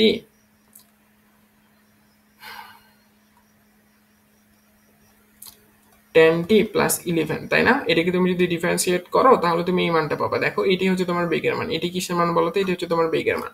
আবার দেখো তুমি চাইলে এখান থেকে ত্বরণটা বের করতে পারবা। ত্বরণের মান কিভাবে বের করতে হয় বলতো? ত্বরণ কাকে বলে? ত্বরণ হচ্ছে ভাইয়া বেগ বৃদ্ধির হারকে ত্বরণ বলে। বেগ বৃদ্ধির হারকে কি বলে বলতো? ত্বরণ বলে। তার মানে দেখো বেগ বৃদ্ধির হারকে ত্বরণ বলে এবং বেগ হ্রাসের হারকে তোমার মন্দন বলে, তাই না? তার মানে দেখো ডিডিভি ডিভাইডেড বাই ডিটি, তাই না? এটাই তো তোমার ত্বরণের ফর্মুলা। তার মানে দেখো এখান থেকে তুমি একটা ভি পাইলে না, তার মানে তুমি লিখতে পারবা ডি ডিটি। ভি এর মানটা হচ্ছে 10t প্লাস 11। এটা তুমি যদি করো তাহলে তুমি পাবা শুধুমাত্র 10। এই 10 metre per second, second square বা 10 একক, এটাই হচ্ছে কি বলতো? এটাই হচ্ছে তোমার ত্বরণ। এটি কি বলতো? এটা হচ্ছে তোমার ত্বরণ। তার মানে দেখো ত্বরণ কিভাবে বের করতে হয়, হোপফুলি তুমি বুঝতে পারতেছো। দেখো আমরা যদি তোমাকে সময় সাপেক্ষে কোনো সরণকে ডিফারেন্সিয়েট করি তাহলে আমরা কি পাবো বলতো? তাহলে আমরা বেগ পাবো। আর যদি আমরা কোনো বেগকে সময় সাপেক্ষে ডিফারেন্সিয়েট করি তাহলে আমরা কি পাবো বলতো? তাহলে আমরা হচ্ছে তোমার ত্বরণ পাবো। হোপফুলি তুমি এই কয়েকটা টপিক খুব ইজিলি ধরতে পারতেছো, ঠিক আছে? ওকে, এই জিনিসগুলো একটু মাথায় রাখতে হবে, এই জিনিসগুলো একটু মাথায় রাখতে হবে। এখানে আমাদের ইন্টিগ্রেশনের কনসেপ্টটা নিয়ে আসার কোনো দরকার নেই। ওই যে তোমার হচ্ছে ত্বরণ থেকে মানে তোমার হচ্ছে ব্যাক করতে হবে, অনেক কাহিনী করা যেতে পারে, বাট ওগুলো আমাদের দরকার হবে না। জাস্ট এতটুকু জানলে চলবে। এতটুকু জানলে কি হবে বলতো? চলবে। ওকে, তার মানে দেখো বেগের একটা আমরা ফর্মুলা দেখছিলাম। দেখো বেগের একটা ফর্মুলা দেখছিলাম। আচ্ছা, জিনিসগুলো তোমার লাগবে না। আমরা হচ্ছে ডিরেক্ট যে ফর্মুলাটা পড়ছিলাম তোমার বলের, সেই ফর্মুলাতে চলে যাই। দেখো আমরা বলের একটা ফর্মুলা পড়ছিলাম যে ডিডিপি ডিভাইডেড বাই ডিটি, তাই না? দেখো ডিডিপি ডিভাইডেড বাই ডিটি, ঠিক আছে? এখানে একটু ভালো মতো করে মাথায় রাখতে হবে এই এফ কি? এফ হচ্ছে তোমার প্রযুক্ত বল। এফ হচ্ছে কি বলতো? বস্তুর উপর প্রযুক্ত বল। এফ কি বলতো? এফ হচ্ছে তোমার বস্তুর উপর উপর প্রযুক্ত বল। এফ হচ্ছে তোমার কি বলতো? বস্তুর উপর প্রযুক্ত প্রযুক্ত বল। আর ডিপি কি বলতো? ডিপি হচ্ছে তোমার ভরবেগের পরিবর্তন। আর হচ্ছে তোমার ডিটি কি বলতো? সময় সাপেক্ষে ডিফারেন্সিয়েশন, ঠিক আছে? দেখো এটা হচ্ছে কি বলতো? ভরবেগের পরিবর্তন। ভরবেগের পরিবর্তন। ওকে, কথা বুঝছো?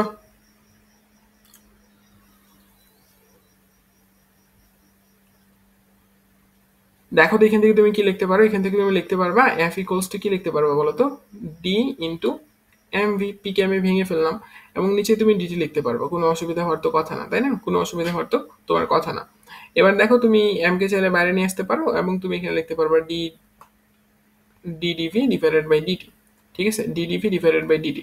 এখন দেখো তুমি এখানে ইন্টিগ্রেশনের ফর্মুলা খাটে ফেলতে পারো। এখানে তুমি কি করতে পারো বলো তো, ইন্টিগ্রেশনের ফর্মুলা খাটে ফেলতে পারো এবং তুমি যদি এখানে ইন্টিগ্রেশনের ফর্মুলা অ্যাপ্লাই করো তাহলে তুমি এখান থেকে দুই ধরনের ইকুয়েশন পাবা। এখান থেকে কি পাবা বলো তো, এখান থেকে তুমি দুই ধরনের ইকুয়েশন পাবা। ঠিক আছে, তুমি এখানে বলের মূল সমীকরণটা ফেরত পাবা। দেখো প্রথমে তুমি কি করলা, এখানে দেখো এটাকে তুমি ধরবা এক্স, এটাকে তুমি ধরবা ওয়াই। তার মানে দেখো তোমার কি আছে বলতো, তোমার হচ্ছে differentiation of X Y divided by কি বলতো, ডিটি। এখানে এক্স ওয়াই না ধরে তুমি ইউ কমা ভিও ধরতে পারো, তাহলে তোমাদের বুঝতে সুবিধা হবে, দেখো এটা হচ্ছে তোমার ইউ, এটা হচ্ছে তোমার ভি। তার মানে দেখো ডিফারেন্সিয়েশন অফ ইউ ভি, তার মানে দেখো এখানে তোমার ইউভির ফর্মুলা ইউভির ফর্মুলাটা পড়বে। প্রথমে ইউকে বাইরে রেখে ডিফারেন্সিয়েট করবা ভি কে, তারপরে কি করবা বলতো, তারপরে ভি কে বাইরে রেখে ডিফারেন্সিয়েট করবা কাকে বলতো, ইউ কে। এই জিনিসটা দেখো আমি এখানে করবো, এই কারণ এখানে আমি দেখতে পারতেছি ভাইয়া এখানে হচ্ছে আমার ইউভি হিসেবে M comma V, M into V আছে, এখানে ইউভি হিসেবে এম ইন্টু ভি আছে। তার মানে দেখো প্রথমে হচ্ছে আমি এম কে বাইরে রেখে ভি কে করলাম, তারপরে আমি লিখতে পারবো কি বলতো, ভি কে বাইরে রেখে আমি যদি এম কে করি তখনই হয়ে যাবে এটা কি বলতো, বলের অরিজিনাল ফর্মুলা। ঠিক আছে, এটা হচ্ছে তোমার কি বলতো, বলের অরিজিনাল ফর্মুলা। হোপফুলি তোমরা এই ফর্মুলাটা মনে রাখতে পারবা। ঠিক আছে, এটি হচ্ছে তোমার বলের অরিজিনাল ফর্মুলা, এটি কি বলতো, বলের অরিজিনাল ফর্মুলা। ওকে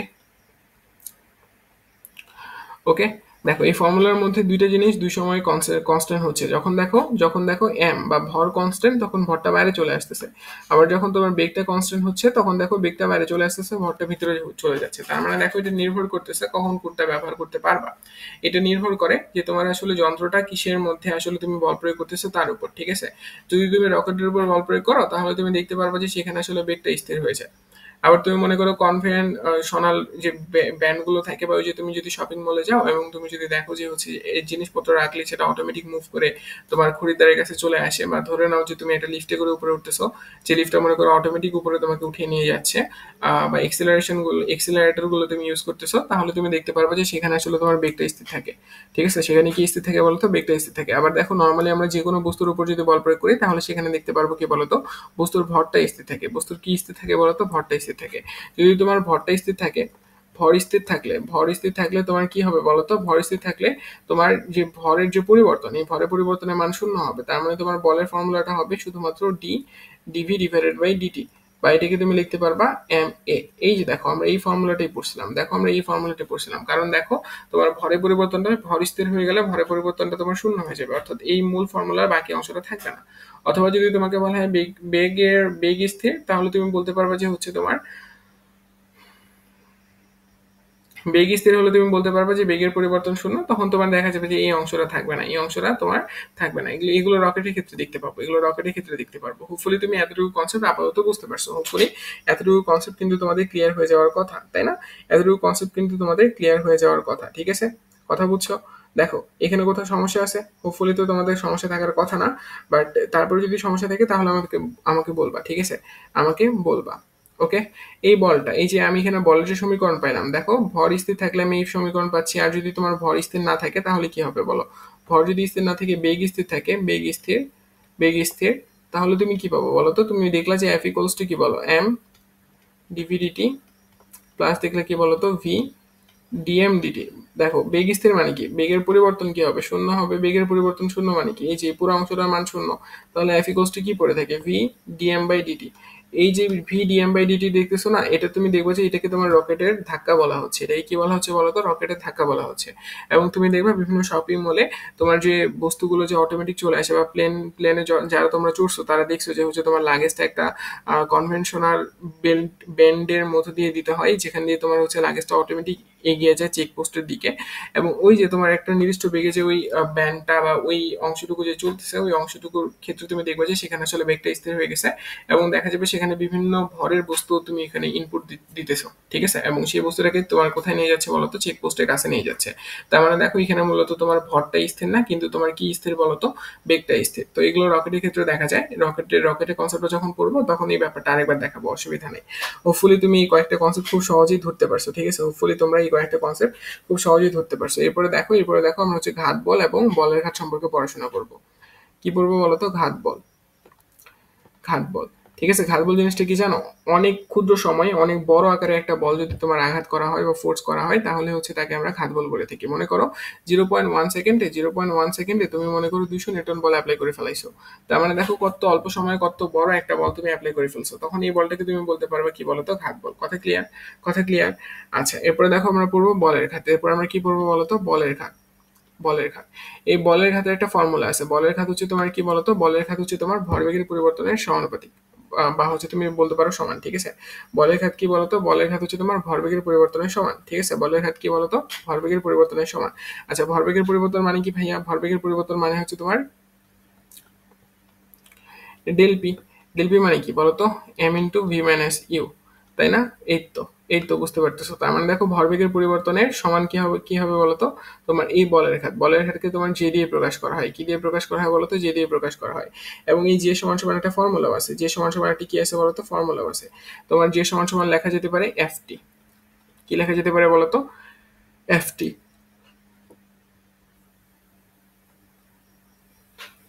কিভাবে লিখতে পারবা আমি তোমাকে দেখাচ্ছি। দেখো আমরা জানি এফ সমান সমান কি বলতো? Del P divided by del T, তাই না? তার মানে দেখো এখান থেকে তুমি লিখতে পারবা এফ ডেল টি, এবং ডেল পি সমান সমান আমরা তো জানি জে। তার মানে দেখো এই যে এর একটা ফর্মুলা পেয়ে যাচ্ছ এফ ইন্টু ডেল টি। ঠিক আছে? তার মানে দেখো তোমার হচ্ছে তুমি এখান থেকে এভাবে লিখতে পারবা। বলের হাতের কনসেপ্টটা হচ্ছে ভরবেগের পরিবর্তন। ভরবেগের পরিবর্তন অর্থাৎ তোমার হচ্ছে এম ভি মাইনাস ইউ, এটা কার সমান হবে বলতো? F T. এফটি সমান হবে, এটি হচ্ছে তোমার বলের ঘাত। ঠিক আছে? এই এফটিকে কি বলা হয় বলতো? বলের ঘাত বলা হয়। এবং নিউটন সেকেন্ড এটি হচ্ছে তোমার বলের ঘাতের একক। এটি কি বলতো? এটি হচ্ছে তোমার বলের ঘাতের একক। হোপফুলি তোমরা এই কয়েকটা কনসেপ্ট খুব ভালো মতো করে বুঝতে পারছো। বলের ঘাত জিনিসটা কি এবং ঘাত বল জিনিসটা কি। ঠিক আছে? বলের ঘাত জিনিসটা কি এবং ঘাত বল জিনিসটা কি, আশা করতেছি তোমরা এটা বুঝতে পারছো। ঠিক আছে? এবং ভরবেগ কিভাবে বের করতে হয় এটাও তো তোমাদেরকে আমি দেখাইছি। ভরবেগ কি বলতো? ভর এবং বেগের গুণফলকে ভরবেগ বলে। তার মানে দেখো মোস্ট অফ দা টপিক আমাদের কিন্তু কভার হয়ে গেছে। এখন হচ্ছে আমরা একটু ভরবেগের সংরক্ষণ সূত্রটা দেখবো। ঠিক আছে? আমরা এখন কি দেখবো বলতো? ভরবেগের সংরক্ষণ সূত্র।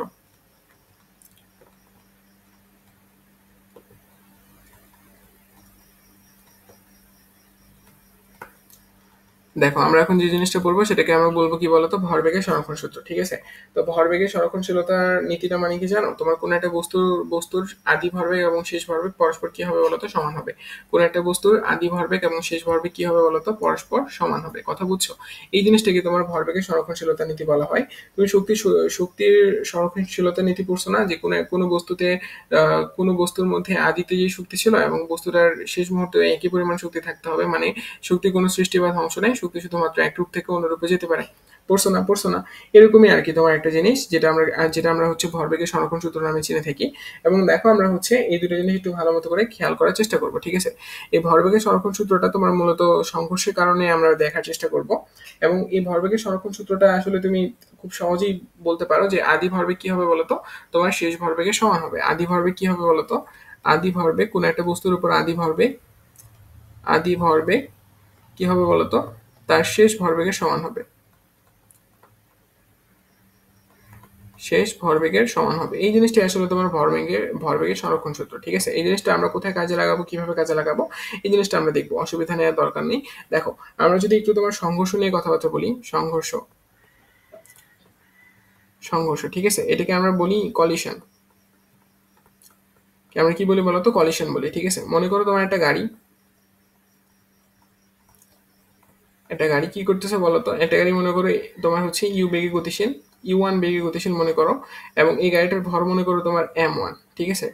এবং হঠাৎ করে কি হলো বলতো? হঠাৎ করে মনে করো তোমার অপর আরেকটা গাড়ির সাথে ধাক্কা খেলো। অপর একটা গাড়ির সাথে কি করলো বলতো? ধাক্কা খেলো। যে গাড়িটা তোমার মনে করো আদি বেগ ছিল ইউ2 এবং গাড়িটার ভর ছিল তোমার m2। কি হলো বলতো? সিনারিওটা কি হলো? এরপরে সিনারিওটা দেখা যাবে এরকম যে এরা এরা পরস্পর কি করছে বলতো? এরা পরস্পর ধাক্কা খাইছে। এরা পরস্পর কি করছে বলতো? এরা পরস্পর ধাক্কা খাইছে। ঠিক আছে? এরা পরস্পর কি খাইছে বলতো? ধাক্কা খাইছে। এই যে দেখো এরা পরস্পর কি করছে বলতো? ধাক্কা খাইছে। ঠিক আছে? তার মানে দেখো এটা হচ্ছে তোমার m1 ভরের গাড়ি, এটা হচ্ছে তোমার m2 ভরের গাড়ি। এদের এদের মধ্যে এখানে তোমার কি হয়েছে বলতো? ধাক্কা হয়েছে। এদের মধ্যে এখানে কি হয়েছে? ধাক্কা হয়েছে। ঠিক আছে? ধাক্কা খাওয়ার পর দেখা যাবে যে তারা সেপারেটলি আবার চলতে শুরু করছে। তারা কি করছে বলতো? সেপারেটলি আবার চলতে শুরু করছে। ঠিক আছে? তারা সেপারেটলি আবার চলতে শুরু করছে। ঠিক আছে? তারা সেপারেটলি আবার চলতে শুরু করছে। এবার মনে করো m1 ভরে গাড়িটা মনে করো v1 বেগে যাচ্ছে এবং সামনের দিকে যাচ্ছে, এবং মনে করো m2 ভরে গাড়িটা v2 বেগে সামনের দিকে যাচ্ছে। তার মানে দেখো এই যে তার মানে দেখো তুমি এখান থেকে বলতে পারবা যে হচ্ছে তোমার কি বলতো, এই যে তোমার এখানে একটা সংঘর্ষ হয়ে গেল, এখানে তোমার কি হয়ে গেছে বলতো, সংঘর্ষ হয়ে গেছে, তাই না? এখানে তোমার একটা সংঘর্ষ হয়ে গেছে। এই সংঘর্ষের ক্ষেত্রে তোমার ভরবেগের সংরক্ষণ সূত্রটা তুমি ইউজ করতে পারবে। অর্থাৎ দেখা যাবে যে এখানে তোমার ভরবেগের পরিবর্তন কোনো মানে পরিবর্তন সমান। এখানে কি দেখা যাবে বলতো, ভরবেগটা মূলত সমান, পরিবর্তন সবকিছু বাদ দাও। তুমি জাস্ট নর্মালি চিন্তা করো যে তোমার যদি এরকম ভাবে কলিশন ঘটে, তাহলে তুমি দেখতে পারবে কি বলতো, এদের ভরবেগের যে তোমার সংরক্ষণ সূত্র নীতিটা আছে বা সংরক্ষণ সূত্রটা আছে, সেই সূত্রটা এরা মেনে চলতেছে। কিভাবে দেখবো বলতো, তুমি যদি এদের আদি ভরবেগটা বের করো, আদি ভরবেগটা কি হবে, m1u1 প্লাস m2u2, তাই না? এই আদি ভরবেগটা কার সমান হবে বলতো, এই আদি ভরবেগটা তুমি দেখবা যে m1v1 প্লাস m2v2 এর সমান হবে, ঠিক আছে? এই যে একটা ফর্মুলা পেলে না, এই ফর্মুলাটা কি বলা হয় কি বলতো, তোমার হচ্ছে ভরবেগের সংরক্ষণশীলতা নীতির ফর্মুলা, ঠিক আছে? এবং এই ফর্মুলাটা দিয়েই তুমি দেখবে যে ম্যাথ করতেছো। এই ফর্মুলাটা দিয়েই তুমি কি করবা বলতো, ম্যাথ করবা, ঠিক আছে? এখানে বস্তু যেহেতু দুইটা, এই জন্য তোমার ফর্মুলার মধ্যে দুইটা অংশ দেখতেছো। যদি বস্তু তিনটা হইতো, তাহলে তুমি তিনটা বস্তুর আদি ভরবেগ নিতে এইভাবে, এবং তিনটা বস্তুর শেষ ভরবেগ নিতা।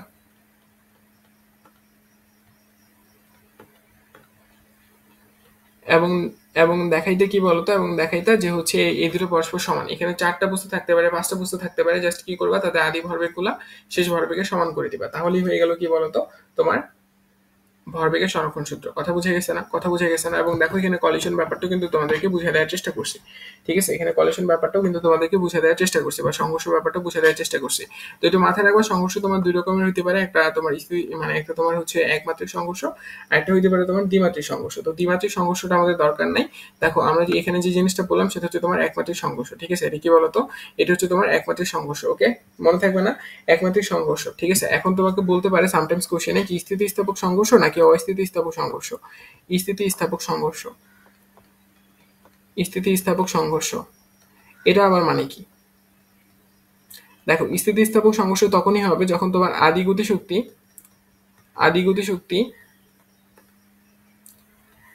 এবং শেষ গতিশক্তি সমান হবে।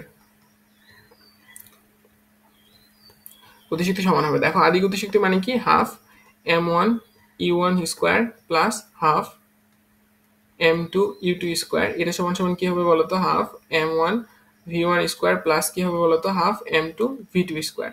তোমার স্থিতিস্থাপক সংঘর্ষ তখনই হবে যখন তোমার হচ্ছে আদি গতিশক্তি এবং শেষ গতিশক্তি সমান হবে, অর্থাৎ গতিশক্তির যে সংরক্ষণশীলতা নীতিটা আছে সেটা মেনে চলবে। তোমার ভরবেগের সংরক্ষণশীলতা নীতি মেনে চললে সেটা সংঘর্ষ হইতে পারে, মানে সরি, সেই সংঘর্ষটা তোমার স্থিতিস্থাপক হইতে পারে অথবা অস্থিতিস্থাপক হইতে পারে। কিন্তু তোমাকে যদি কখনো স্পেসিফিক ভাবে কোশ্চেনে বলে দেয় যে স্থিতিস্থাপক সংঘর্ষ বের করো, তাহলে তোমাকে আগে দেখাইতে হবে ভরবেগের সংরক্ষণ সূত্রটা দেখাইতে হবে, দেন তুমি দেখাবো যে হচ্ছে যেহেতু এদের আদি গতিশক্তি এবং শেষ গতিশক্তি সমান, তাহলে হচ্ছে আমি বলতে পারবো এখানে স্থিতিস্থাপক সংঘর্ষ হয়েছে। কথা বুঝতে পারতেছো? আর অস্থিতিস্থাপক সংঘর্ষ মানে কি, যে সেখানে হচ্ছে তোমার কি হবে না বলতো, আদি গতিশক্তি এবং শেষ গতিশক্তি সমান হবে না। কথা বুঝে গেছে না? আর স্থিতিস্থাপক সংঘর্ষ হলে তুমি বস্তুগুলার আদি বেগ এবং মানে শেষ বেগ গুলা তুমি হিসাব করে ফেলতে পারবা। তোমার যদি শেষ বেগ গুলো কোশ্চেনে দেওয়া না থাকে, তবুও তুমি হিসাব করতে পারবা। যদি তোমার বলা থাকে যে সংঘর্ষটা স্থিতিস্থাপক হয়েছে, তাহলে দেখো যে তোমার v1 এর জন্য বা তোমার প্রথম বস্তুর যে শেষ বেগ, এটার জন্য তোমার ফর্মুলাটা কি হবে দেখো। নিচে সবসময় মাথায় রাখবা যে m1 প্লাস m2, এই দুই মানে ভর দুটো যোগ হবে, ভর দুটো নিচে সবসময় যোগ হবে। এবং দেখো তুমি এখানে 1 to 1 এই ফর্মুলাটা ইউজ করবা, 1 to 1। দেখো তুমি এখানে 1 to 1 এই ফর্মুলাটা ইউজ করলে আর তোমার কোথাও অসুবিধা হওয়ার তো কথা না। দেখো একটু ভালো মতো করে খেয়াল করো। দেখো এখানে তুমি প্রথমে m1 দিবা মাইনাস m2 দিবা, ঠিক আছে? m1 মাইনাস m2 এর সাথে দেখো 1, এই দেখো 1 হইছে, 2 হইছে, তারপরে তুমি দিবা u1, ঠিক আছে? এবং এখানে তুমি দিবা কি বলতো, বাকি যে অংশটা থাকে সেটা 2 ইন্টু তারাও 2 ইন্টু m2u2, ঠিক আছে? দেখো আমি এখানে কিন্তু তোমার 1 to 1 থিওরিটা অ্যাপ্লাই করছি। দেখো এই যে এখানে তোমার 1, এখানে দেখো 2, এখানে দেখো 1। আবার মনে করো তোমাকে ভিডিও বের করতে বলছে, তাহলে দেখো তো নিচে সবসময় কি হবে, m1 প্লাস m2, এটা কিন্তু তোমার থাকবে, তাহলে উপরে এবার কি হবে বলতো, 2 1 2। এবার কি হবে বলতো, ফর্মুলা এবার হবে 2 1 2। তার মানে দেখো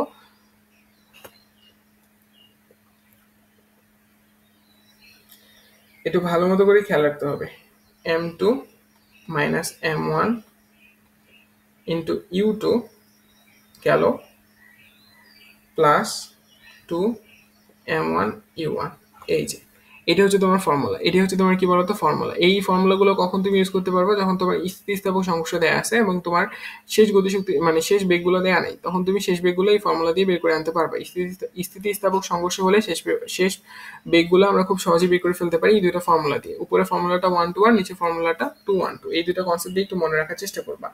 এই দুটো কনসেপ্ট দিয়ে কি করবা বলতো, একটু মনে রাখার চেষ্টা করবা। হোপফুলি এই ব্যাপারগুলো তোমাদের ক্লিয়ার হয়ে যাওয়ার কথা।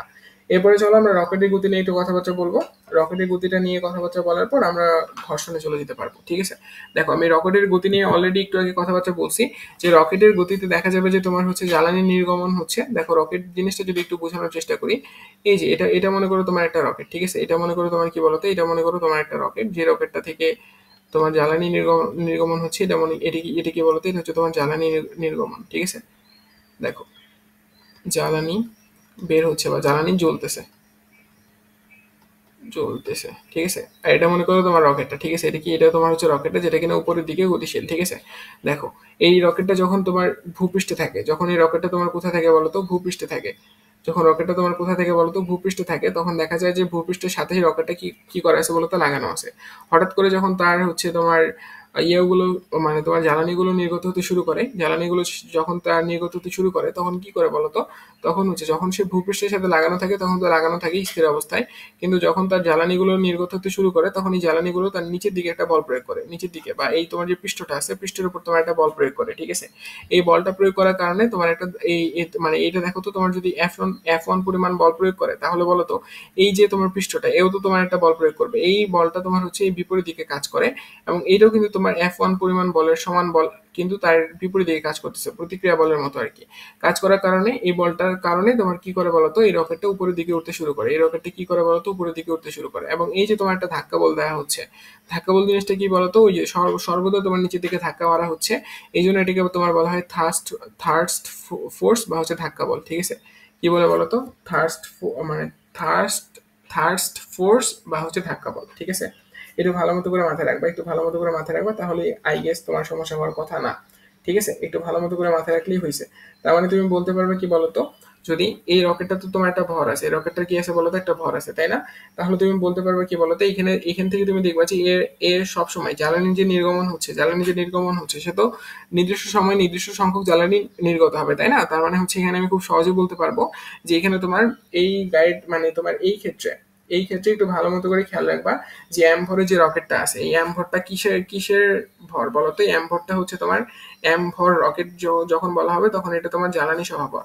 কি বলতো, জ্বালানি সহভর।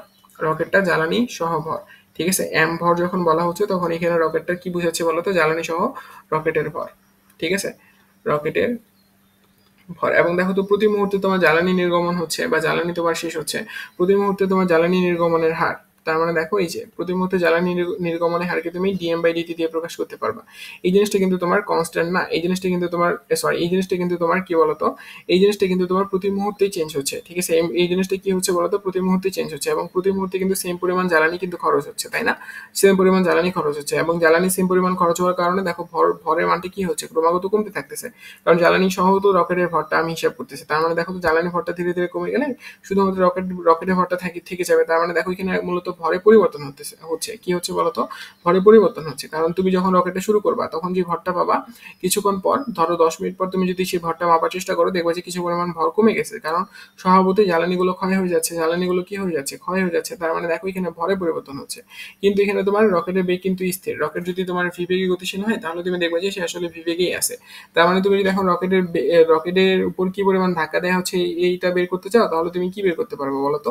এখানে তো তোমার ভি কনস্ট্যান্ট, তাই না। এখানে তোমার কি কনস্ট্যান্ট বলো তো, ভি কনস্ট্যান্ট। তাহলে তুমি বলতে পারবা দেখো তো, M into del V by dt, এটা একটা ফর্মুলা ছিল, প্লাস কি ছিল বলতো, V into DM by dt. দেখো একটু ভালো মতো করে, তোমার ভি কনস্ট্যান্ট, ভি মানে কি বলতো, রকেটের বেগ কনস্ট্যান্ট হলে এই পুরো মানটা শূন্য হয়ে যাবে। তাহলে তোমার কি থাকবে পরে, শুধুমাত্র পরে থাকবে ভি ডিএম বাই ডিটি। এটাই হচ্ছে তোমার রকেটের কি বলতো, রকেটের তোমার হচ্ছে বলের ফর্মুলা। এটি কি বলতো, রকেটের বলের ফর্মুলা, ঠিক আছে। এবং এই বলটাকে তোমার বলা হয় ধাক্কা বল বা ধাক্কা বল। আমার ইংরেজি উচ্চারণটা একটু হয়তোবা হচ্ছে না, তারপর আমি লিখে দিচ্ছি, অসুবিধা নেই। থ্রাস্ট, ঠিক আছে, থ্রাস্ট।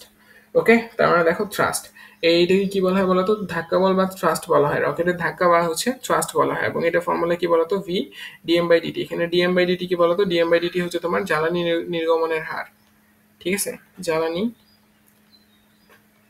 নির্গমনের হার, মনের হার। হোপফুলি তোমরা ব্যাপারটা বুঝতে পারতেছো, ঠিক আছে। এবং এই ধাক্কা বলটাকে তোমার এফটি দিয়েও প্রকাশ করে, এফটি দিয়েও প্রকাশ করে, এবং এফটি ইকুয়ালস টু দেখো এই যে ভিআর, ভিআর কি বলতো, ভিআর হচ্ছে তোমার রকেটের বেগ। ভিআর মানে কি বলতো, রকেটের বেগ, ভেলোসিটি অফ রকেট।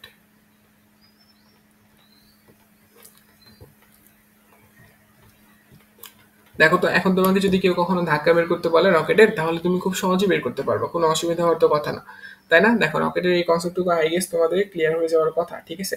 এবং দেখো এই যে তোমার যে ধাক্কা বলটা দেওয়া হচ্ছে না, এই ধাক্কা বলটা কার সমান জানো? এই ধাক্কা বলটা তোমার ত্বরণের সমান হবে। অবশ্যই ধাক্কা বলটা কার সমান হবে? এই ধাক্কা বলটা তোমার ত্বরণের সমান হবে, তাই না? তুমি F T equals to M A লিখতে পারবা, তাহলে এখান থেকে তুমি কি লিখতে পারতা বলো তো? এখান থেকে তুমি লিখতে পারতেছিলা যে V DM by DT equals to তুমি কি লিখতে পারবা বলো তো, এম এ লিখতে পারবা। তাহলে এখান থেকে তুমি বলতে পারবা ত্বরণ সমান সমান কি বলো তো, 1/m into V into DM by DT. ঠিক আছে না? ঠিক আছে না? এটাই হচ্ছে তোমার রকেটের ত্বরণ। এটি কি বলতো, এটি হচ্ছে তোমার রকেটের ত্বরণ, ঠিক আছে। এটি কি বলতো, এটি হচ্ছে তোমার রকেটের ত্বরণ। মনে থাকবে না? এটি হচ্ছে কি বলতো, এটি হচ্ছে তোমার রকেটের ত্বরণ। হোপফুলি দেখো এই দুটো কনসেপ্ট তোমরা তোমরা বুঝতে পারতেছো। হোপফুলি দেখো এই দুটো কনসেপ্ট তোমরা কি বলতো বুঝতে পারতেছো, ঠিক আছে। তোমাদের যদি কোনো অসুবিধা থাকে আমাকে একটু অবশ্যই জানাবো কমেন্ট করে। দেখো আমি অনেক তাড়াতাড়ি করে পড়ানোর চেষ্টা করতেছি, যার কারণে আসলে এই ধরনের সমস্যাগুলো দেখা দিচ্ছে। যদি তোমাদের তবুও বুঝতে অসুবিধা হয় আমাকে একটু জানাবা প্লিজ, ঠিক আছে। আমি এই জিনিসটা তোমাদেরকে ভালো মতো করে বুঝে দেওয়ার চেষ্টা করব। দেখো আমরা রকেট দিয়ে কিন্তু তোমার মোটামুটি রৈখিক যে অংশটুকু ছিল সেই অংশটুকু মোটামুটি রিভাইজ করে ফেলছি।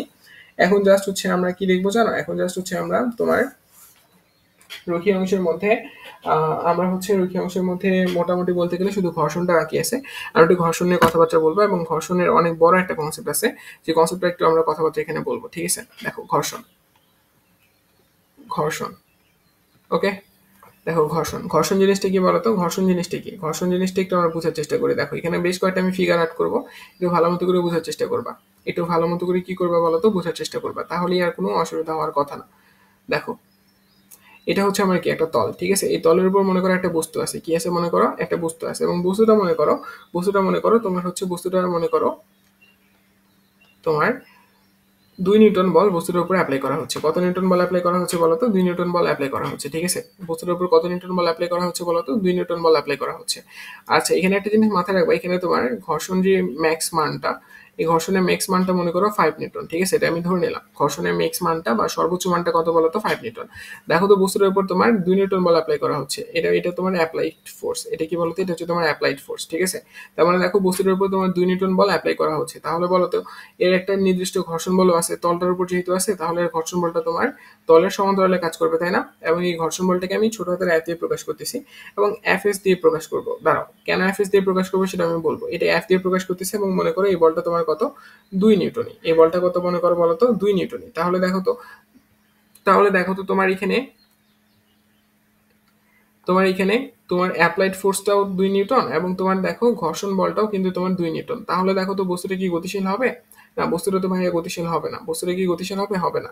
আবার তুমি দেখতে পারতেছো যে তোমার ঘর্ষণ বলের সর্বোচ্চ মান 5 নিউটন, এবং এখানে দেখো ঘর্ষণ বলটা কি বলতো? ঘর্ষণ বলটা এখানে তোমার হচ্ছে কি বলতো? 2 নিউটন। তার মানে এখানে বস্তু কি হবে? বস্তু তোমার স্থির থাকবে। বস্তু কি হবে? বস্তু তোমার স্থির থাকবে, ঠিক আছে। যেহেতু বস্তু স্থির আছে, এই জন্য এটাকে তোমার বলা হবে স্থিতি ঘর্ষণ বা হচ্ছে স্ট্যাটিক স্ট্যাটিক ফ্রিকশন। এই জন্য এটাকে তোমার এফএস দিয়ে প্রকাশ করা হয়। কথা বুঝে গেছে না? এরপরে দেখো পরের কনসেপ্ট একটু দেখাও। দেখো দেখো এই তলটার উপর মনে করো এবার একটু বলের পরিমাণটা আমরা একটু বাড়াই। মনে করো এবার তোমার যে অ্যাপ্লাইড ফোর্সটা আছে, অ্যাপ্লাইড ফোর্সটা একটু আমরা বাড়াইলাম, ঠিক আছে। অ্যাপ্লাইড ফোর্সটা মনে করো এবার তোমার কত দেয়া আছে বলতো? 4.99999 এত নিউটন মনে করো বলা হচ্ছে, এবং মনে করো যে তোমার এই যে ঘর্ষণটা আছে, এই ঘর্ষণটা মনে করো 4.99999 এত নিউটন, ঠিক আছে, এত নিউটন। ওকে, কথা ক্লিয়ার? দেখো সর্বোচ্চ ঘর্ষণ কত বলছি? 5 নিউটন, এবং এখানে তোমার ঘর্ষণ কত বলতো? 4.999। এবং দেখো এখানে তোমার বল কত দেওয়া হচ্ছে? 4.999। তার মানে দেখো বলও সমান আবারও ঘর্ষণ সমান। তাহলে বলতো এখানেও কি হবে? এখানেও তোমার বস্তু স্থির হবে। এখানেও তোমার বস্তুর কি হবে বলতো? বস্তু তোমার অবশ্যই স্থির হবে। এখানেও বস্তু কি হবে বলতো? অবশ্যই স্থির হবে। এবং দেখো এখানে ঘর্ষণটাকে তুমি কি বলতে পারবে? এখানে তুমি বলতে পারবা স্ট্যাটিক ঘর্ষণ। কি বলতে পারবা বলতো? স্ট্যাটিক স্ট্যাটিক ফ্রিকশন, তাই না? বা হচ্ছে স্থিতি ঘর্ষণ, তাই না? দেখো এরপরে ফিগারটা একটু ভালো মতো করে লক্ষ্য করো, এরপরে ফিগারটা একটু ভালো মতো করে লক্ষ্য করো। দেখো, এবারও মনে করো তোমার এখানে বস্তুটা আছে, এবারও কি আছে বলতো, এখানেও মনে করো এবারও বস্তুটা আছে, এবং মনে করো বস্তুটাকে এবার তুমি এফ ইকোয়ালস টু 5 নিউটন বা অ্যাপ্লাইড ফোর্সটা এবার মনে করো 5 নিউটন, ঠিক আছে? অ্যাপ্লাইড ফোর্সটা মনে করো কত বলো তো, 5 নিউটন। এবং দেখো এর যে তোমার তলের সমান্তরালে যে ঘর্ষণ বলটা কাজ করবে, তলের সমান্তরালে যে ঘর্ষণ বলটা কাজ করবে, এই ঘর্ষণ বলটার মানও আমরা কত জানি বলো তো, 5 নিউটন জানি, কারণ আমরা একটু আগে দেখলাম যে ঘর্ষণ বলটা সর্বোচ্চ মান কত, 5 নিউটন, তাই না? ওকে, খুব ভালো কথা। তার মানে দেখো এই যে এই মুহূর্তে বস্তুটা কি হবে জানো, এই মুহূর্তে বস্তুটা তোমার গতিশীল হবে বা গতিশীল হওয়ার উপক্রম হবে। কি হবে বলতো, গতিশীল হওয়ার উপক্রম হবে। কি হবে বলতো, গতিশীল হবার উপক্রম হবে, হবার উপক্রম হবে, উপক্রম।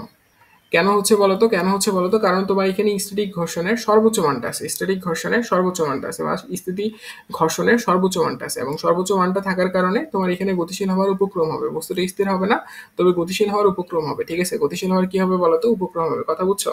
সর্বোচ্চ যেহেতু তোমার স্থিতি ঘর্ষণ আছে, সর্বোচ্চ স্থিতি ঘর্ষণ থাকলে কি হবে বলতো, বস্তু বস্তু উপক্রম হইতে শুরু করে। বস্তু কি করতে শুরু করে বলতো, বস্তু গতিশীল হবার উপক্রম হয় বা বস্তু তোমার হচ্ছে গতিশীল হতে শুরু করে, ঠিক আছে না? কথা বুঝছো না? এরপরে ফিগারটা দেখলে তোমার ক্লিয়ার হয়ে যাবে, এরপরে ফিগারটা দেখলে তোমার আসলে ব্যাপারটা ক্লিয়ার হয়ে যাবে। এবার মনে করো তুমি হচ্ছে কি করতেছো, তুমি মনে করো এবার তুমি মনে করো অ্যাপ্লাইড ফোর্সটা আরো বাড়াই দিছো। অ্যাপ্লাইড ফোর্সটা এবার মনে করো তুমি 10 নিউটন করছো, এবং তোমার দেখো তো সর্বোচ্চ ফ্রিকশন কত, রাস্তায় সর্বোচ্চ ফ্রিকশন হচ্ছে তোমার 5, রাস্তায় সর্বোচ্চ ফ্রিকশন হচ্ছে কত বলতো, 5। তার মানে দেখো তোমার ফ্রিকশন হচ্ছে কত বলতো, 5 নিউটন। তার মানে এখন দেখো তোমার অ্যাপ্লাইড ফোর্সটা তোমার ফ্রিকশন ফোর্সের থেকে অনেক বেশি। তাহলে বলো বস্তু কি হবে, বস্তু এবার গতিশীল হবে। যেহেতু গতিশীল হয়ে গেছে না, তাহলে বলো তো গতিশীল বস্তুর জন্য এখানে তুমি কিন্তু আর স্থিতি ঘর্ষণ পাবা না, এখানে তখন হয়ে যাবে তোমার কি বলতো, এখানে কিন্তু তখন তুমি গতি ঘর্ষণ পাবা। এখানে তুমি কি পাবা বলতো, গতি ঘর্ষণ পাবা। এখানে কি পাবা বলতো, গতি ঘর্ষণ। আর গতি ঘর্ষণকে তোমার কে দিয়ে প্রকাশ করা হয়, কারণ কে এর পূর্ণরূপ হচ্ছে কাইনেটিক, ঠিক আছে? তার মানে দেখো তোমার কখন স্থিতি ঘর্ষণ গতি ঘর্ষণের রূপান্তর হয়ে গেল, ব্যাপারটা বুঝতে পারতেছো? স্থিতি ঘর্ষণ ততক্ষণ পর্যন্তই কাজ করবে যখন তোমার বস্তুটা স্থির থাকবে বা বস্তুটা গতিশীল হওয়ার উপক্রম হবে। যখনই বস্তুটা তোমার গতিশীল হয়ে যাবে, তখন কিন্তু আর তোমার স্থিতি ঘর্ষণ কাজ করবে না, বরং সেখানে তোমার গতি ঘর্ষণ চলে আসবে। সেখানে কি চলে আসবে বলতো, গতি ঘর্ষণ চলে আসবে। কথা বুঝছো না? কথা বুঝছো না? ওকে, ঠিক আছে, ঠিক আছে। বস্তু যখনই গতিশীল হয়ে যাবে, তখন সেখানে কিন্তু তোমার গতি ঘর্ষণ চলে আসবে। ওকে, দেখো এখান থেকে তাহলে আমরা অনেক কিছু ডিসিশন নিতে পারবো, কোনো অসুবিধা নাই। এই ব্যাপারগুলো তোমরা বুঝতে পারতেছো হোপফুলি। এখানে না বুঝার মতো আমি কোনো কিছু দেখতেছি না, বাট এখানে আমরা আরো বেশ কয়েকটা জিনিসপাতি দেখবো, অসুবিধা নেই। চলো আমরা একটু সামারি করি। আমরা একটু কি করি বলতো, আমরা একটু সামারি করি। দেখো সামারি যদি করি তাহলে কি দেখলাম বলতো, সামারি যদি করি তাহলে আমরা কি কি দেখলাম বলো। সামারি করলে আমরা দেখলাম যে হচ্ছে তোমার কেস ওয়ানে কি হলো বলতো, বস্তু স্থির। কেস 1-এ কি দেখলাম বলতো, বস্তু স্থির। বস্তু স্থির কখন বস্তু স্থির দেখলাম বলতো, যখন আমি দেখলাম যে আমার যে অ্যাপ্লাইড ফোর্সটা যখন তোমার এই ফ্রিকশন, স্ট্যাটিক ফ্রিকশনের থেকে ছোট, তখন আমি দেখতেছি কি বলতো, বস্তু স্থির। তারপরে দেখলাম যে কেস 2 এই কেস 2 এর মধ্যে কি দেখলাম বলতো, বস্তু তোমার গতিশীল হওয়ার উপক্রম হচ্ছে, বস্তু গতিশীল হবার উপক্রম হচ্ছে, ঠিক আছে? বস্তু গতিশীল হওয়ার উপক্রম কখন হচ্ছে যা বলতো, যখন তোমার এই বলটা তুমি যে অ্যাপ্লাইড ফোর্স অ্যাপ্লাই করছো, সেই বলটা যখন তুমি দেখতেছো যে তোমার স্ট্যাটিক ফোর্সের বা তোমার যে স্থিতি ঘর্ষণ আছে, স্থিতি ঘর্ষণে একদম ম্যাক্স মানটার সমান হয়ে যাচ্ছে, তখন তোমার বস্তুটা কি হচ্ছে বলতো, তোমার গতিশীল হওয়ার উপক্রম হচ্ছে। অর্থাৎ এরপরে তুমি যদি 0.000.1 নিউটনও বল অ্যাপ্লাই করো, তবুও বস্তুটা কি হয়ে যাবে বলতো, গতিশীল হয়ে যাবে। এবং কেস 2-তে আমরা দেখলাম বস্তু গতিশীল হয়ে গেছে। কেস 2-তে আমরা কি দেখলাম বলতো, বস্তু গতিশীল। কখন গতিশীল হয়েছে বলতো, কখন গতিশীল হয়েছে একটু ভালো মতো করে বলো। গতিশীল তখনই হয়েছে যখন আমরা দেখলাম যে যখন তোমার হচ্ছে এই অ্যাপ্লাইড ফোর্সের মানটা কি হয়ে গেছে বলতো, তোমার এই ঘর্ষণ বলটা থেকে বড় হয়ে গেছে। এখন দেখো তো, যেহেতু বস্তু গতিশীল, তাহলে এখানে ঘর্ষণটাকে তুমি বলবা কাইনেটিক ঘর্ষণ। এই ঘর্ষণটাকে তুমি কি বলবা বলতো, কাইনেটিক ঘর্ষণ বলবা, তাই না? তাই না? এই ব্যাপারগুলো একটু ভালো মতো করে খেয়াল রাখবে, এবং আমরা জানি যে তোমার হচ্ছে এই যে দেখো, এই যে ঘর্ষণ বল, এই ঘর্ষণ বল হচ্ছে তোমার একটা বস্তুর তলের লম্ব বরাবর মানে সমান্তরালে কাজ করে, তাই না? এবং দেখো এই তল, যেহেতু একটা বস্তু তলের মধ্যে আছে, তাহলে তার একটা তলের প্রতিক্রিয়া বল পাবো। এই তলের একটা কি পাবো বলতো, প্রতিক্রিয়া বল পাবো। যে প্রতিক্রিয়া বলটাকে আমরা আর দিয়ে প্রকাশ করতেছি। এবং দেখো এদের কিন্তু তোমার একটা ঘর্ষণ বল থাকবে। এই ঘর্ষণ বলটা সমান সমান তুমি লিখতে পারবা ঘর্ষণ গুণাঙ্ক ইন্টু এই প্রতিক্রিয়া বল, ঠিক আছে? তলের প্রতিক্রিয়া বল। এই আর কি বলতো, আর হচ্ছে তোমার তলের প্রতিক্রিয়া বল। আর কি বলতো, আর হচ্ছে তোমার তলের প্রতিক্রিয়া বল। আর কি ভাইয়া, আর হচ্ছে তোমার তলের প্রতিক্রিয়া বল, ঠিক আছে, আর কি, আর হচ্ছে তোমার তলের প্রতিক্রিয়া বল, ঠিক আছে, ঠিক আছে, কথা বুঝতেছো, কথা বুঝতেছো। এবং এবং দেখো এই যে এটা, এটা যদি তোমার হচ্ছে স্থিতি ঘর্ষণ হয় বা হচ্ছে তোমার স্থিতি ঘর্ষণ হয়, তাহলে তুমি বলতে পারবো স্থিতি ঘর্ষণ হচ্ছে কি বলতো, স্থিতি ঘর্ষণ হচ্ছে, দাঁড়াও, এই জিনিসটা এইভাবে থাকুক, এই জিনিসটা এইভাবে থাকুক, দেখো আমি এখান থেকে খুব সুন্দর মতো করে একটা জিনিস লিখে দিই। দেখো, তোমার যদি স্থিতি ঘর্ষণ হয়, স্থিতি ঘর্ষণ হয়, তাহলে তার সর্বোচ্চ মানটা কি হবে বলতো, তোমার মিউ এস ইন্টু আর হবে। এই মিউ এস মানে কি বলতো, স্থিতি ঘর্ষণ সহ, স্থিতি ঘর্ষণ সহ, ঘর্ষণ সহ, ওকে, যখন বস্তু স্থির থাকবে আর কি। আর দেখো তো, এফ কে এটা কখন হবে, এটা যখন তোমার মিউ কে ইন্টু আর হবে। এই মিউ কে কি বলতো, মিউ কে হচ্ছে তোমার গতি ঘর্ষণ সহক,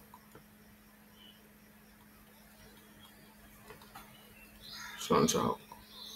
আর আর তো বুঝতেছোই, আর হচ্ছে তোমার তলের প্রতিক্রিয়া বল, ঠিক আছে, আর কি বলতো, আর হচ্ছে তোমার তলের প্রতিক্রিয়া বল। যদি তোমার হেলানো তল হয়, তাহলে হেলানো তলের উপর যদি তোমার একটা বস্তু থাকে, তাহলে এই যে দেখো হেলানো তল বরাবর একদম লম্ব বরাবর, তলের লম্ব বরাবর তোমার যে মানে প্রতিক্রিয়া বলটা কাজ করতেছে, এটাকে আমরা বলতেছি রিঅ্যাকশন ফোর্স বা আর।